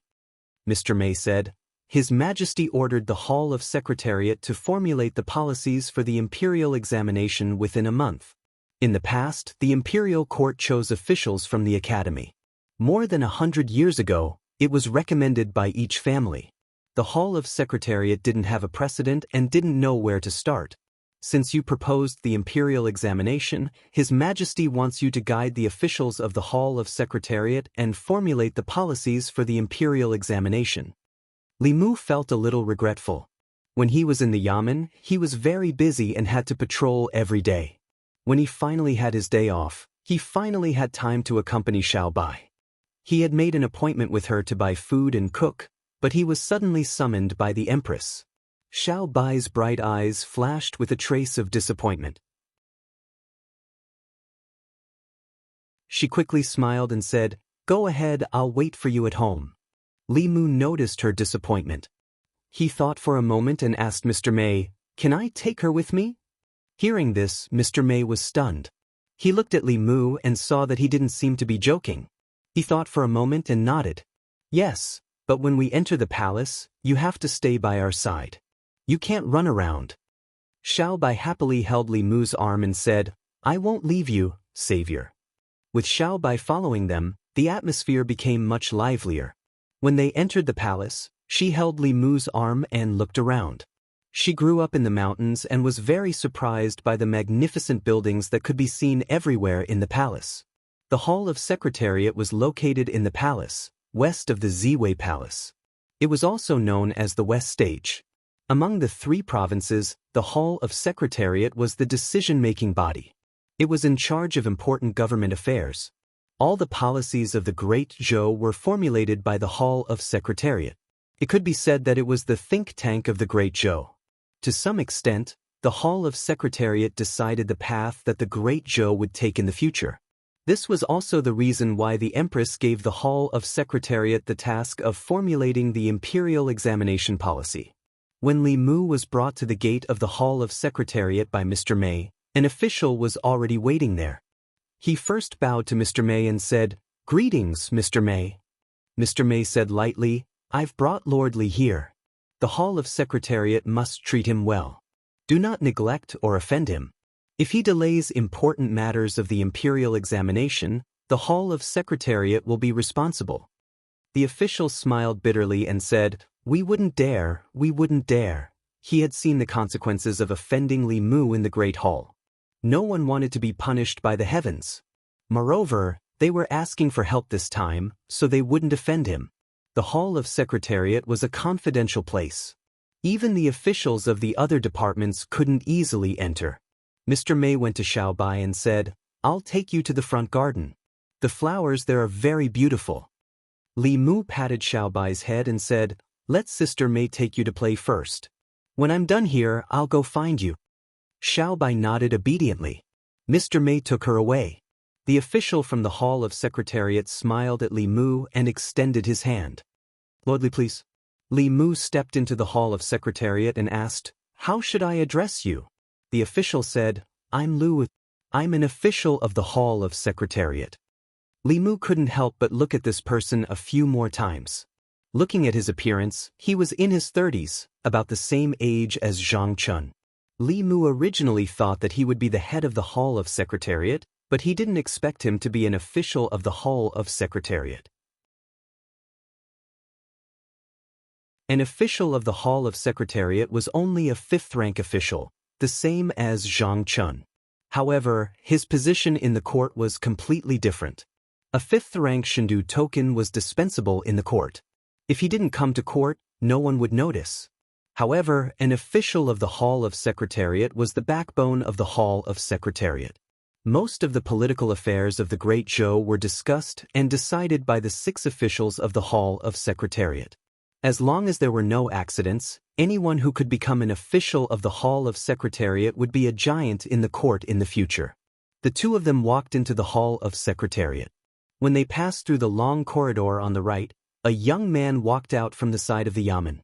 The man had a short beard and was handsome. He looked to be in his 30s. The wrinkles at the corners of his eyes showed that he wasn't as young as he looked. However, the vicissitudes of life brought by these wrinkles didn't reduce his charm. On the contrary, combined with his angular face, it added to his temperament. As a man, and a handsome one at that, Li Mu had to admit at first glance that this middle-aged man had a great temperament. Although they were both middle-aged, Zhang Chun was much more greasy. There wasn't a trace of grease on his body. When he walked on the street, he could probably make some young girls and young women go crazy. This temperament of a mature man was something that Li Mu didn't have at the moment. Lu Yi stopped and saluted the man. He said, "Assistant Minister Cui." The man looked at Li Mu beside him and asked, "Who is he?" As a confidential yamen, the Hall of Secretariat was in charge of confidential affairs and important government affairs. Therefore, there were 4 special prohibitions: no leaking, no auditing, no breaking, no forgetting, and no outsiders were allowed to enter. Lu Yi explained, "This is Li Mu, Lord Li. We invited him to work together on the strategy for the imperial examinations." Li Mu. The man looked at Li Mu and a strange look appeared in his eyes. He didn't say anything else and turned to walk into the yamen. The two of them continued to walk forward. Lu Yi explained, "This is Assistant Minister Cui. He just returned to Chengdu yesterday, so he doesn't know Lord Li." "Assistant Minister Cui?" Li Mu stopped and asked, "Which Assistant Minister Cui?" Lu Yi said, "There is only one Assistant Minister Cui in the Hall of Secretariat. He is the left Assistant Minister Cui Ming, Princess Yunyang's son-in-law." Li Mu was silent for a moment before he smiled and said, "Assistant Minister Cui, I've heard a lot about you."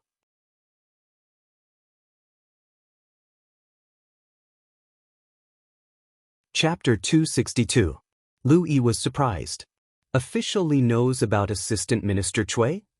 Before Li Mu came to the capital, Assistant Minister Cui had left and only returned yesterday. There was no reason for him to know about Assistant Minister Cui. Li Mu smiled. "Of course I know. I come from the North County."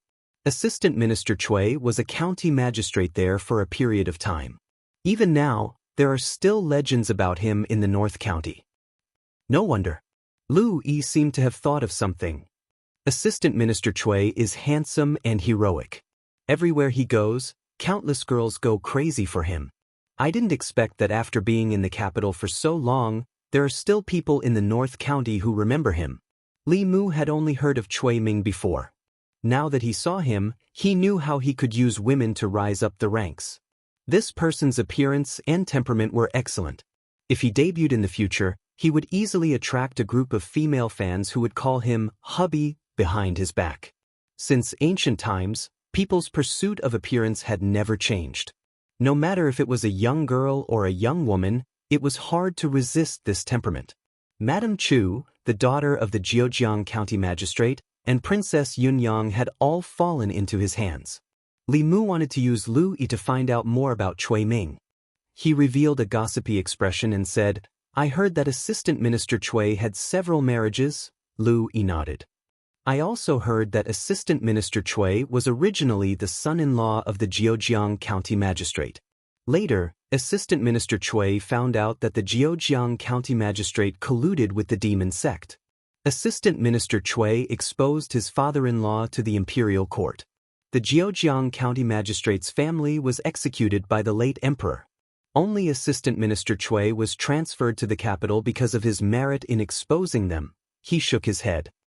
The Jianghu County Magistrate's daughter was his first wife.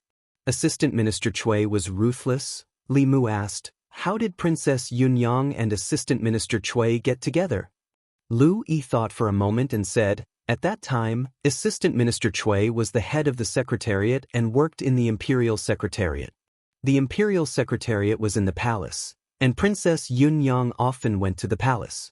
The two might have met by chance. Later, Princess Yunyang's husband died suddenly. After half a year, Assistant Minister Cui became the new husband. In the following 10 years, he was promoted from the head of the Secretariat to the head of the Imperial Secretariat. Li Mu still wanted to ask for more details, but Lu Yi had already taken him into a yamen and introduced him to the people in the room. Everyone, Lord Li is here. 4 of the 5 officials in the yamen stood up and saluted Li Mu with cupped fists. Lu Yi introduced them to Li Mu. These are the other 5 heads of the Imperial Secretariat. From left, they are Lord Zhou Xiong, Lord Wang Shi, Lord Zhang Huili, Lord Song Liangyu, Lord Xiao Ziyu. After Lu introduced them one by one, Li Mu learned that these 5 people were the other heads of the Imperial Secretariat. In the past, the important matters of the Imperial Secretariat were dealt with by them. These 6 people were involved in most of the decisions of the country. Although these decisions might be rejected by the Imperial Secretariat, they were undoubtedly the people who understood the country's affairs the most. In this aspect, even the Empress could not compare. The 6 of them were all middle-aged. Lu Yi, who was around 30 years old, looked to be the youngest. Li Mu's gaze swept past Zhou Xiong. Out of the 5 people, 4 of them had greeted him earlier. Only this person was still sitting on the chair, not moving at all. Lu Yi coughed softly and said, "Lord Zhou, we are here on the Empress's orders. We hope that Lord Zhou can put aside past grievances and discuss the imperial examination together." Li Mu asked, "Does he have a grudge against me?" Lu Yi walked to Li Mu's side and whispered in his ear, "Lord Zhou Xiong is Minister Zhou's uncle." Li Mu finally understood. No wonder he felt that Zhou Xiong was familiar when they met for the first time. This person was somewhat similar to Minister Zhou. He did not know if he was the 2nd or 3rd brother of the 4 brothers of the Zhou family. Lu Yi handed a sorted file to Li Mu and said, "This is the preliminary draft after our discussion. Lord Li, please take a look. If you feel that there is something wrong with this draft, we will discuss it later." Li Mu took the draft. After glancing at it, he found many unreasonable points. The ancient dynasty of another world had experienced more than 1,000 years of imperial examinations.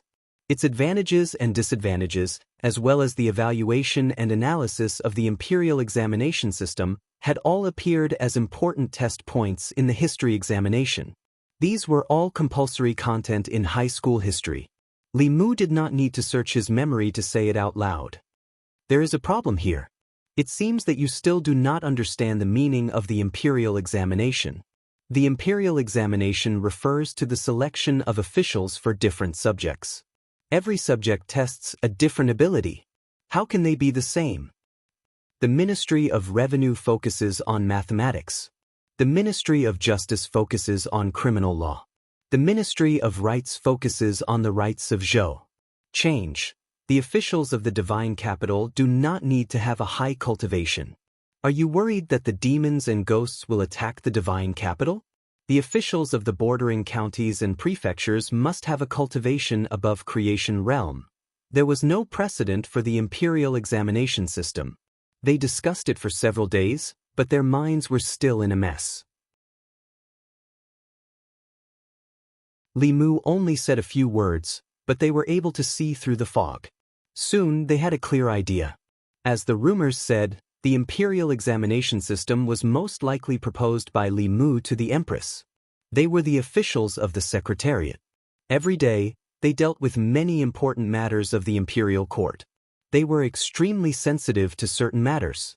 If the imperial examination could replace the academy to select officials, as Li Mu said, although it would weaken the influence of the nobles and aristocrats on the imperial court, it would definitely be a good thing for the continuation of the great Zhou dynasty. If a large number of officials came from the common people, the cliques formed by the academy would be greatly weakened. The common people at the bottom would then have the opportunity to advance. It would be beneficial for the accumulation of psyche. There was no doubt that this method of selecting talents for the imperial court would find many talents outside the academy. It was undoubtedly a better system than the one currently in place. At this moment, they realized that Li Mu's words of bringing peace to the world were not just for show. Although they could not finish talking about the imperial examination in a short time, If Li Mu was willing to point them in the right direction and build a framework, they would be able to complete the rest on their own.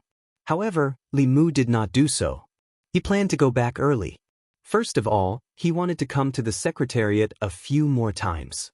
More importantly, he had promised Xiaobai to go shopping with her. Li Mu stood up and said, "That's all for today. I have important matters to attend to. Let's talk about it another day." Lu Yi stood up and said, "Thank you, Lord Li." Li Mu waved his hand and said, "It's all for the imperial court." Lu Yi said, "I'll see Lord Li out." The two walked out of the yamen. The secretariat official named Wang Shi said, "This Lord Li is not as detestable as they say." Zhang Huili said, "He's a straight man." Song Liangyu said, "He's also a perfected person." Xiao Ziyu said, "A straight man and a perfected person are easily detested by most people. That's because he's not the same as most people." He looked at Zhou Xiong and said, "To meet such a straight man, your nephew's death was not unjust." Zhou Xiong snorted and left in a huff. Li Mu walked out of the secretariat. Not long after, Mr. Mei came from afar with Xiaobai. He said in surprise, "It's over so soon?" Li Mu said, "The imperial examination system is complicated. We'll have to do it a few more times." Mr. Mei said, "It's still early. You can stay a little longer." "It's not early." Li Mu shook his head and said, "Any later and the food in the market won't be fresh." Li Mu took Xiaobai's hand and said, "Let's go." Xiaobai held Li Mu's hand and said, "Benefactor, there are many beautiful flowers in the garden." Li Mu smiled and said, "If you like, we can go back and plant flowers in the garden at home." A figure walked out of the secretariat and said, "It's been a few months. Mr. Mei, you're still as handsome as ever." Mr. Mei looked back at Cui Ming and said lightly, "Mr. Cui, you're back." Cui Ming smiled gently and said, "I just came back to Luoyang yesterday. I'm about to meet His Majesty to report on my work. Mr. Mei, please pass the message." Mr. Mei shook his head and said, "His Majesty is very busy. It's not important to report on your work. Mr. Cui, it won't be too late to report on your work tomorrow morning." As soon as she finished speaking, footsteps came from behind her. Li Mu came back with Xiaobai and said, "Sister Mei, I have something to discuss with His Majesty." Mr. Mei nodded and said, "Follow me." Seeing the three of them leave, Cui Ming went back to the secretariat and found a manager. He asked, "What happened in the court when I wasn't in Luoyang?" The manager said, "Many things happened in Luoyang in the past 2 months. Since Li Mu came to Luoyang, a group of officials were beaten up and the silver method was abolished. Then, Zhou Chu of the Zhou family was struck to death by lightning. A few students of the academy were beheaded. Elder Huang of the Baichuan Academy was possessed by His Majesty in the Golden Palace and his cultivation was abolished. Cui Ming had just come back to Luoyang last night, so he didn't know about these things. The last time he heard of Li Mu's name, it was the evil spirit that was born in North County. A constable named Li Mu pointed at the sky and cursed, causing a vision of heaven and earth. Later, the Do Yi's injustice, that was promoted by the court to all counties, was also related to Li Mu. Cui Ming didn't expect so many things to happen in Luoyang while he was away. He couldn't believe it and said uncertainly, "Did Li Mu do all this?" The manager of the secretariat nodded and said, "He's now His Majesty's favorite official." Favorite official? Cui Ming heard this and his face darkened.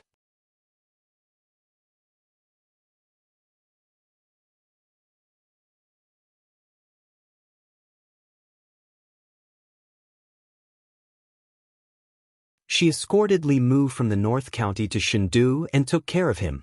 Li Mu had nothing to repay her, so he could only treat her to a simple meal to express his sincerity.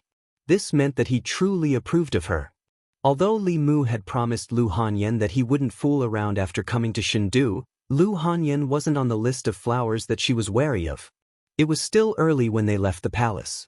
Li Mu and Xiaobai went to the East Market first and bought some flower seeds. Li Mu had 2 gardens at home, but he hadn't taken care of them.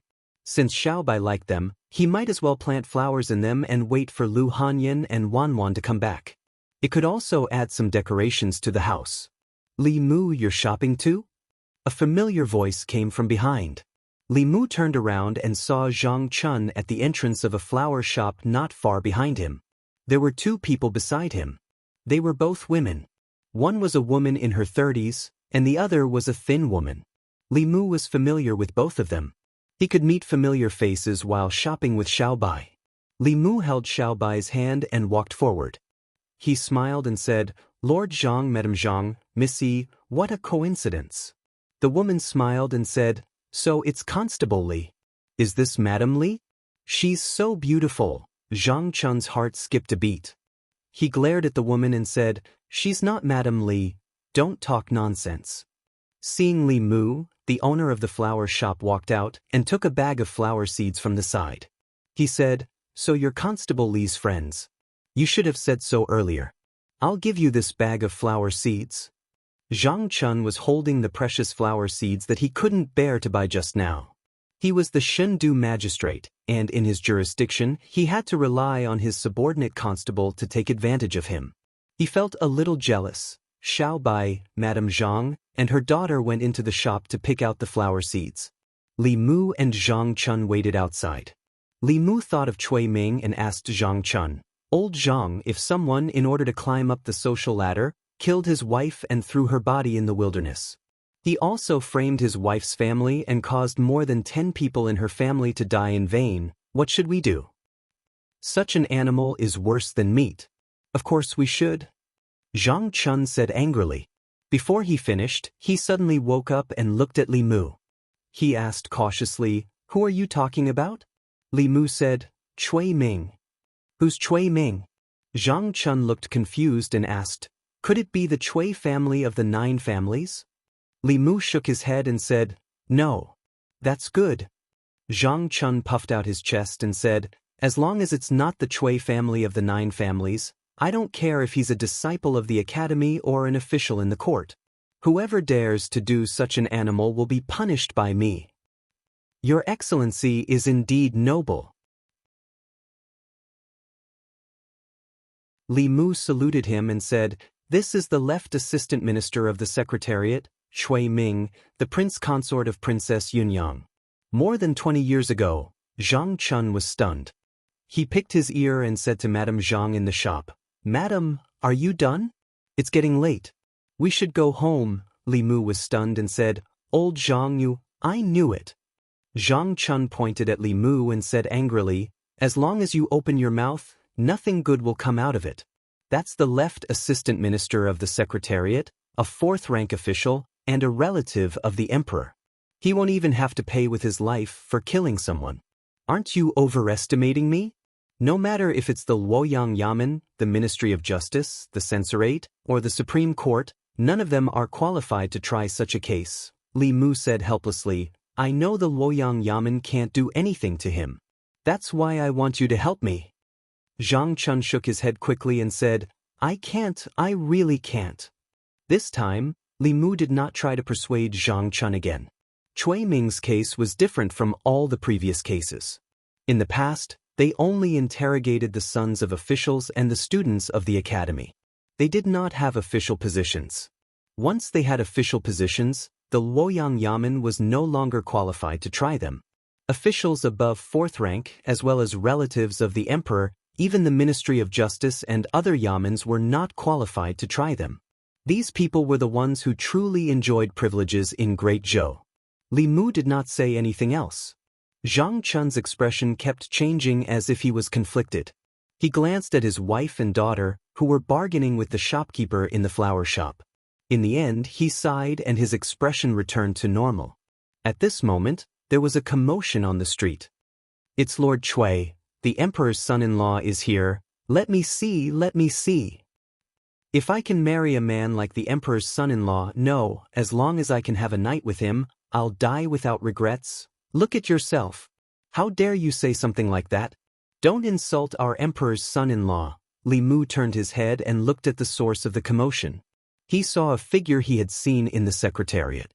Cui Ming did not take a carriage or a sedan. He walked on the street with countless people crowding around him. The younger women on the street behaved well. However, the women in their 20s and 30s looked at him with fanaticism. It reminded Li Mu of the fanatical fans in his previous life. Li Mu could sometimes cause such a commotion when he walked on the street. However, most of the people crowding around him were men.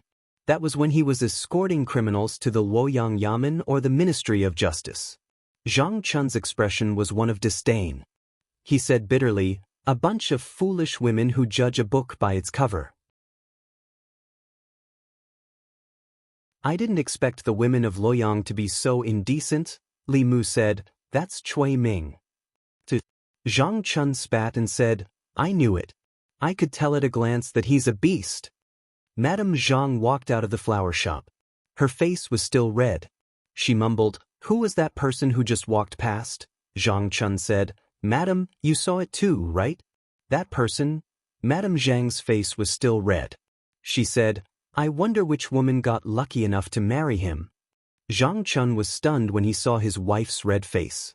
Madame Zhang looked in the direction of Cui Ming until his figure disappeared. She looked at Zhang Chun and sighed. "You should trim your beard. You're already so old, yet you're still so unkempt." The three women continued to shop in the next shop. Zhang Chun's beard trembled. He said angrily, "Why? That Cui Ming has a beard too."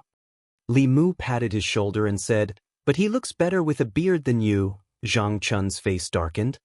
He said sternly, "That's too much." With their relationship, it was indeed too much to say that. Li Mu immediately said, "I'm sorry. I shouldn't have said that. I wasn't talking about you." Zhang Chun's face was solemn. "Scum like him who killed his wife and framed his wife's family. He's worse than a beast. It won't be enough even if he dies 100, 1,000, or even 10,000 times. As the magistrate of Luoyang, how can I let scum like him roam free in Luoyang? I swear I'm not human if I don't bring him to justice."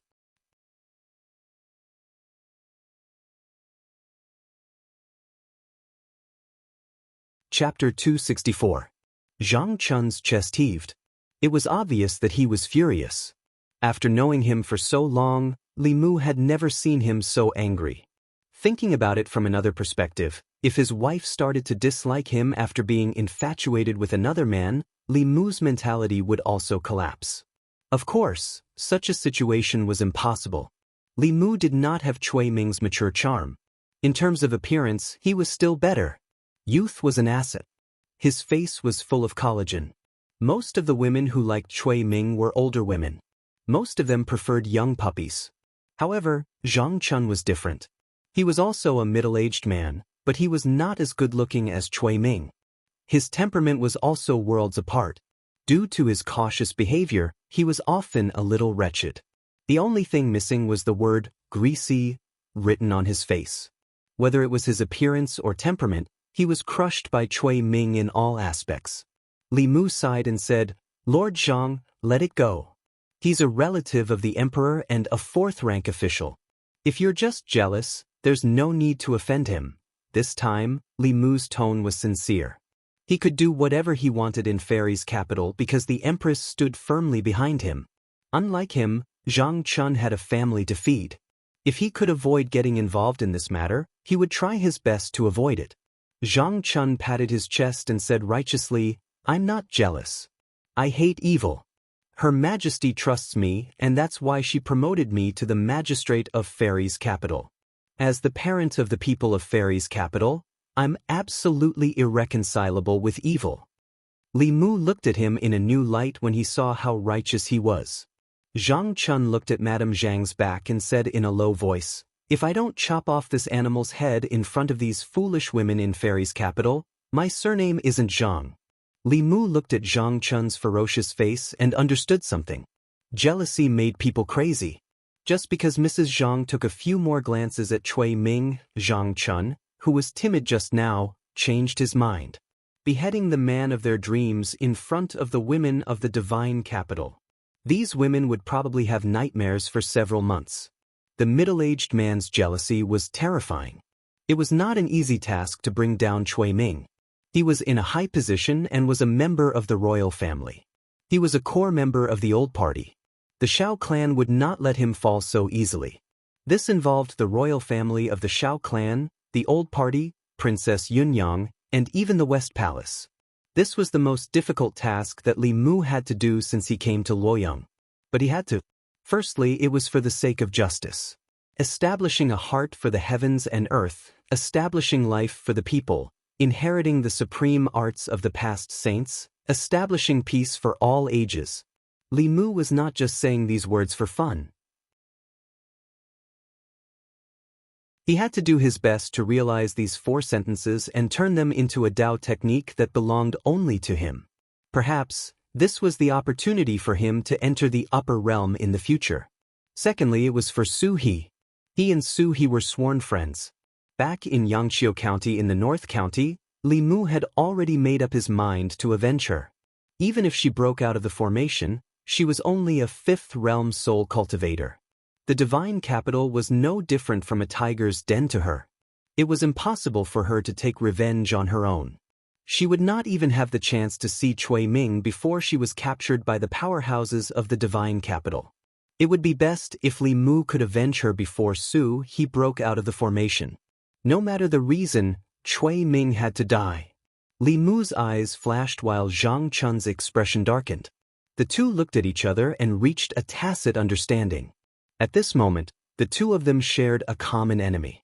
15 minutes later, Li Mu and Zhang Chun's family parted ways. Xiao Bai chose her favorite flower.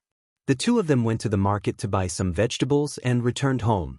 Xiao Bai went to the kitchen to prepare while Li Mu went to his room. He opened his palm and a white light flashed. Bai appeared in his hand. When Li Mu was concentrating, this was the first sword that Li Qing had given him. In battle, it could no longer provide any help to Li Mu. Only Mrs. Chu's sword spirit was of some use to him. Before advancing to the Abhijna level, Li Mu needed Mrs. Chu's spiritual power to perform Tao techniques that he could not perform. Li Mu had advanced to the Abhijna level with the help of the Empress. Bai was no longer of any use to him. All that was left was nostalgia. After parting at Yangqiu County, there was no news of Li Qing. After Fulu School's disciples advanced to the Abhijna level, they would go out to train. No one knew where she went. After holding Bai for a while, Li Mu composed himself. With a thought, Mrs. Chu's figure floated out of the sword. She bowed and said, "Young master, what are your orders?" After coming to the Immortal's capital, Li Mu did not let Mrs. Chu out. For the past 2 months, she had been sleeping in the sword to recover her soul. Li Mu said, "I saw Cui Ming today." Upon hearing Cui Ming's name, Mrs. Chu's originally gentle face suddenly became ferocious. Ghostly qi surrounded her body and she said in a sad voice, "Where is that bastard? I want to kill him." Li Mu shook his head and said, "He is now the emperor's son-in-law. He holds an important position in the court and has a high position. His cultivation has also reached the 5th level. You can't kill him. You will only die if you go." Upon hearing this, Mrs. Chu's emotions gradually calmed down. She shook her head and said self-deprecatingly, "I couldn't kill him when he was alive, and I still can't kill him when I'm dead." Li Mu said, "Cui Ming is a heartless person."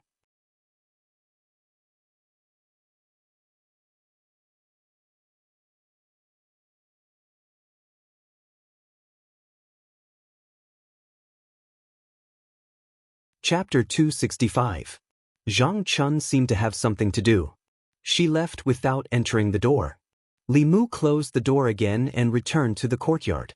He had originally planned to start cooking with Xiao Bai. However, the Empress had suddenly arrived, and her intentions were unknown. He couldn't possibly be busy with his own matters and leave the Empress and the others here. Li Mu walked behind the Empress and stood quietly, trying to guess her intentions. Then he realized that he couldn't guess it at all. A woman's heart was like a needle at the bottom of the ocean. Li Mu could guess what Xiao Bai and Wan were thinking. However, the Empress's thoughts were even harder to guess than Lu Hanyan's. This was because she had 2 personalities.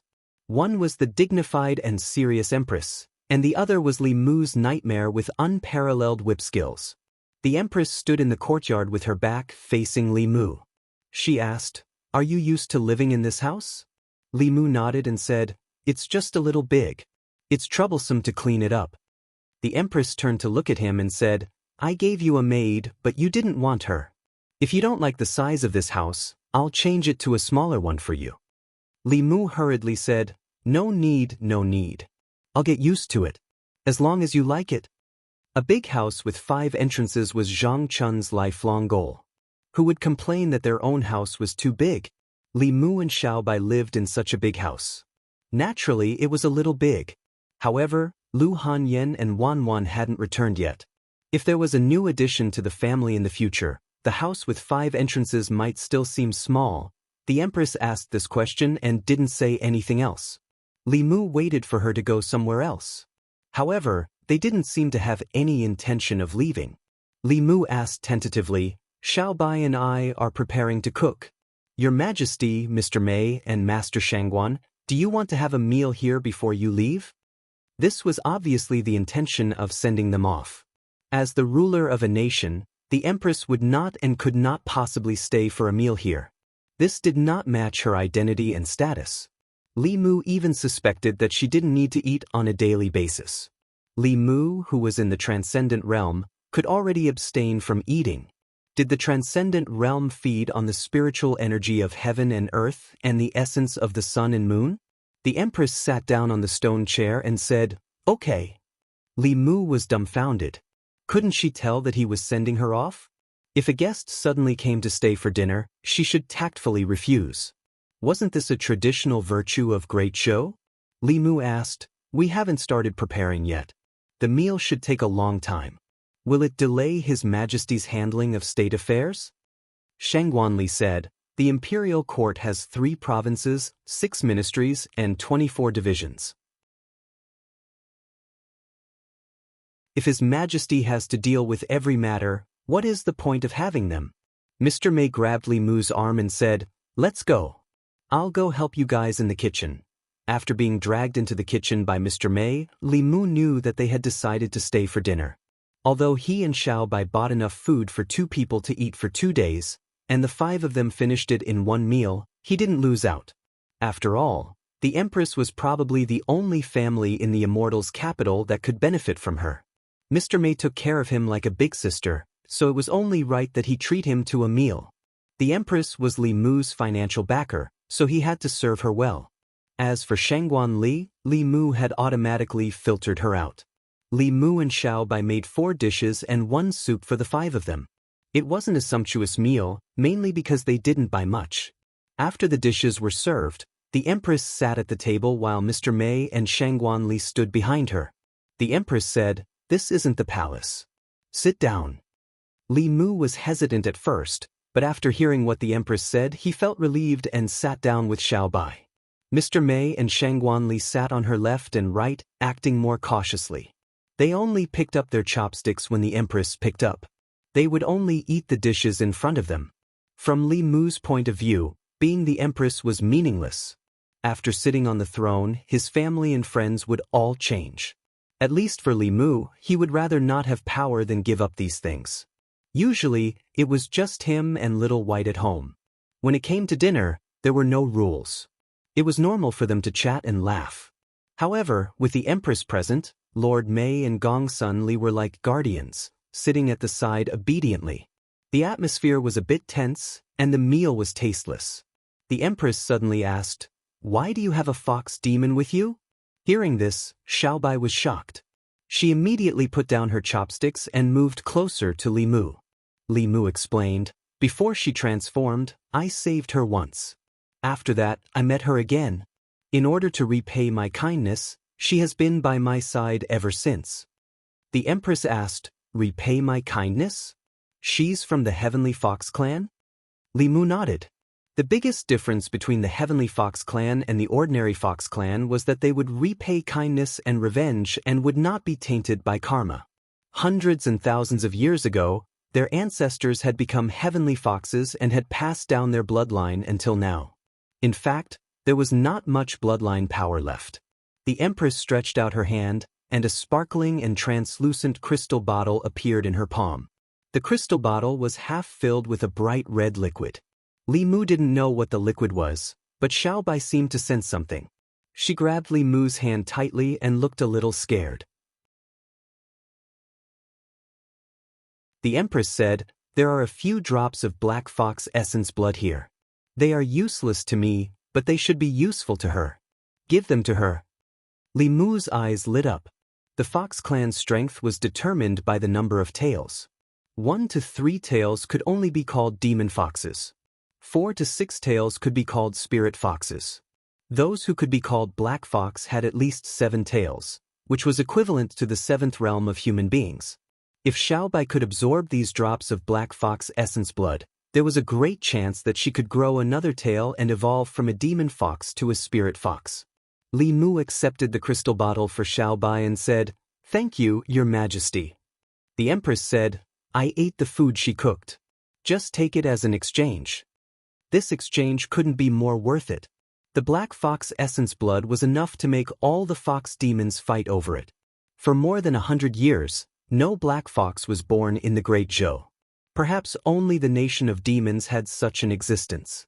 As expected of the Empress. She even had such a precious thing and was generous.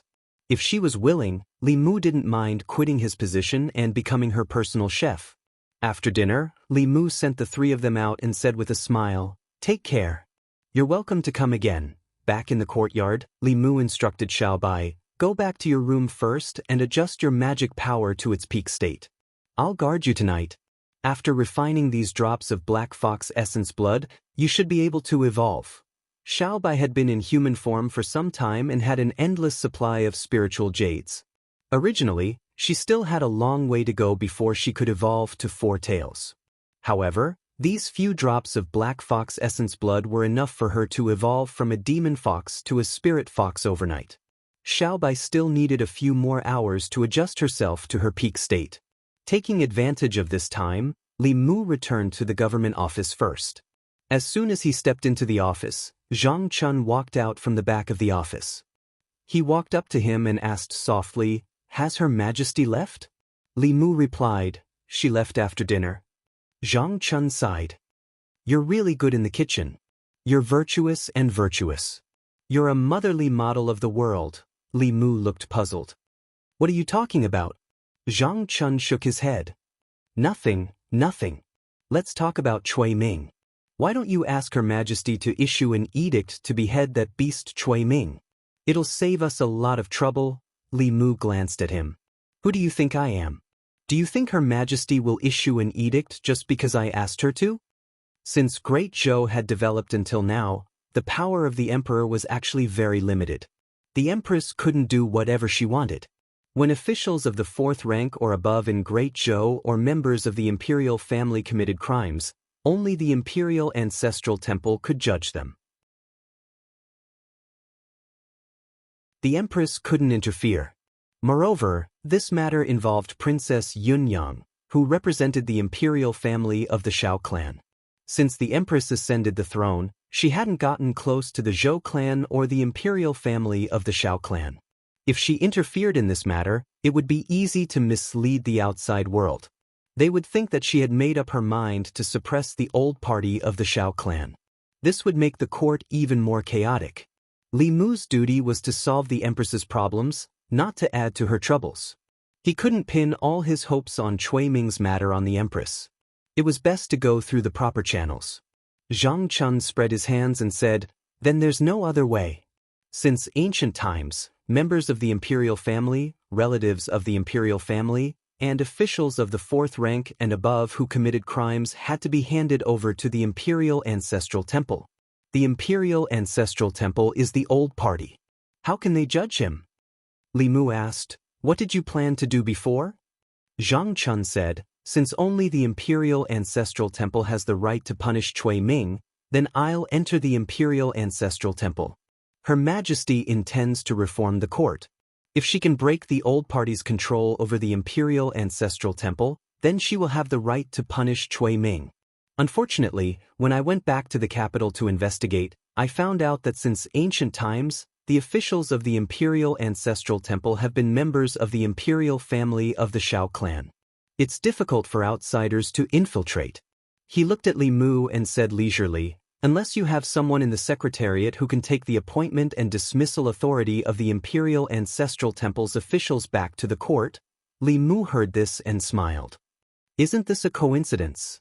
That you're tuning in to the Han Li's immortal journey, YouTube channel.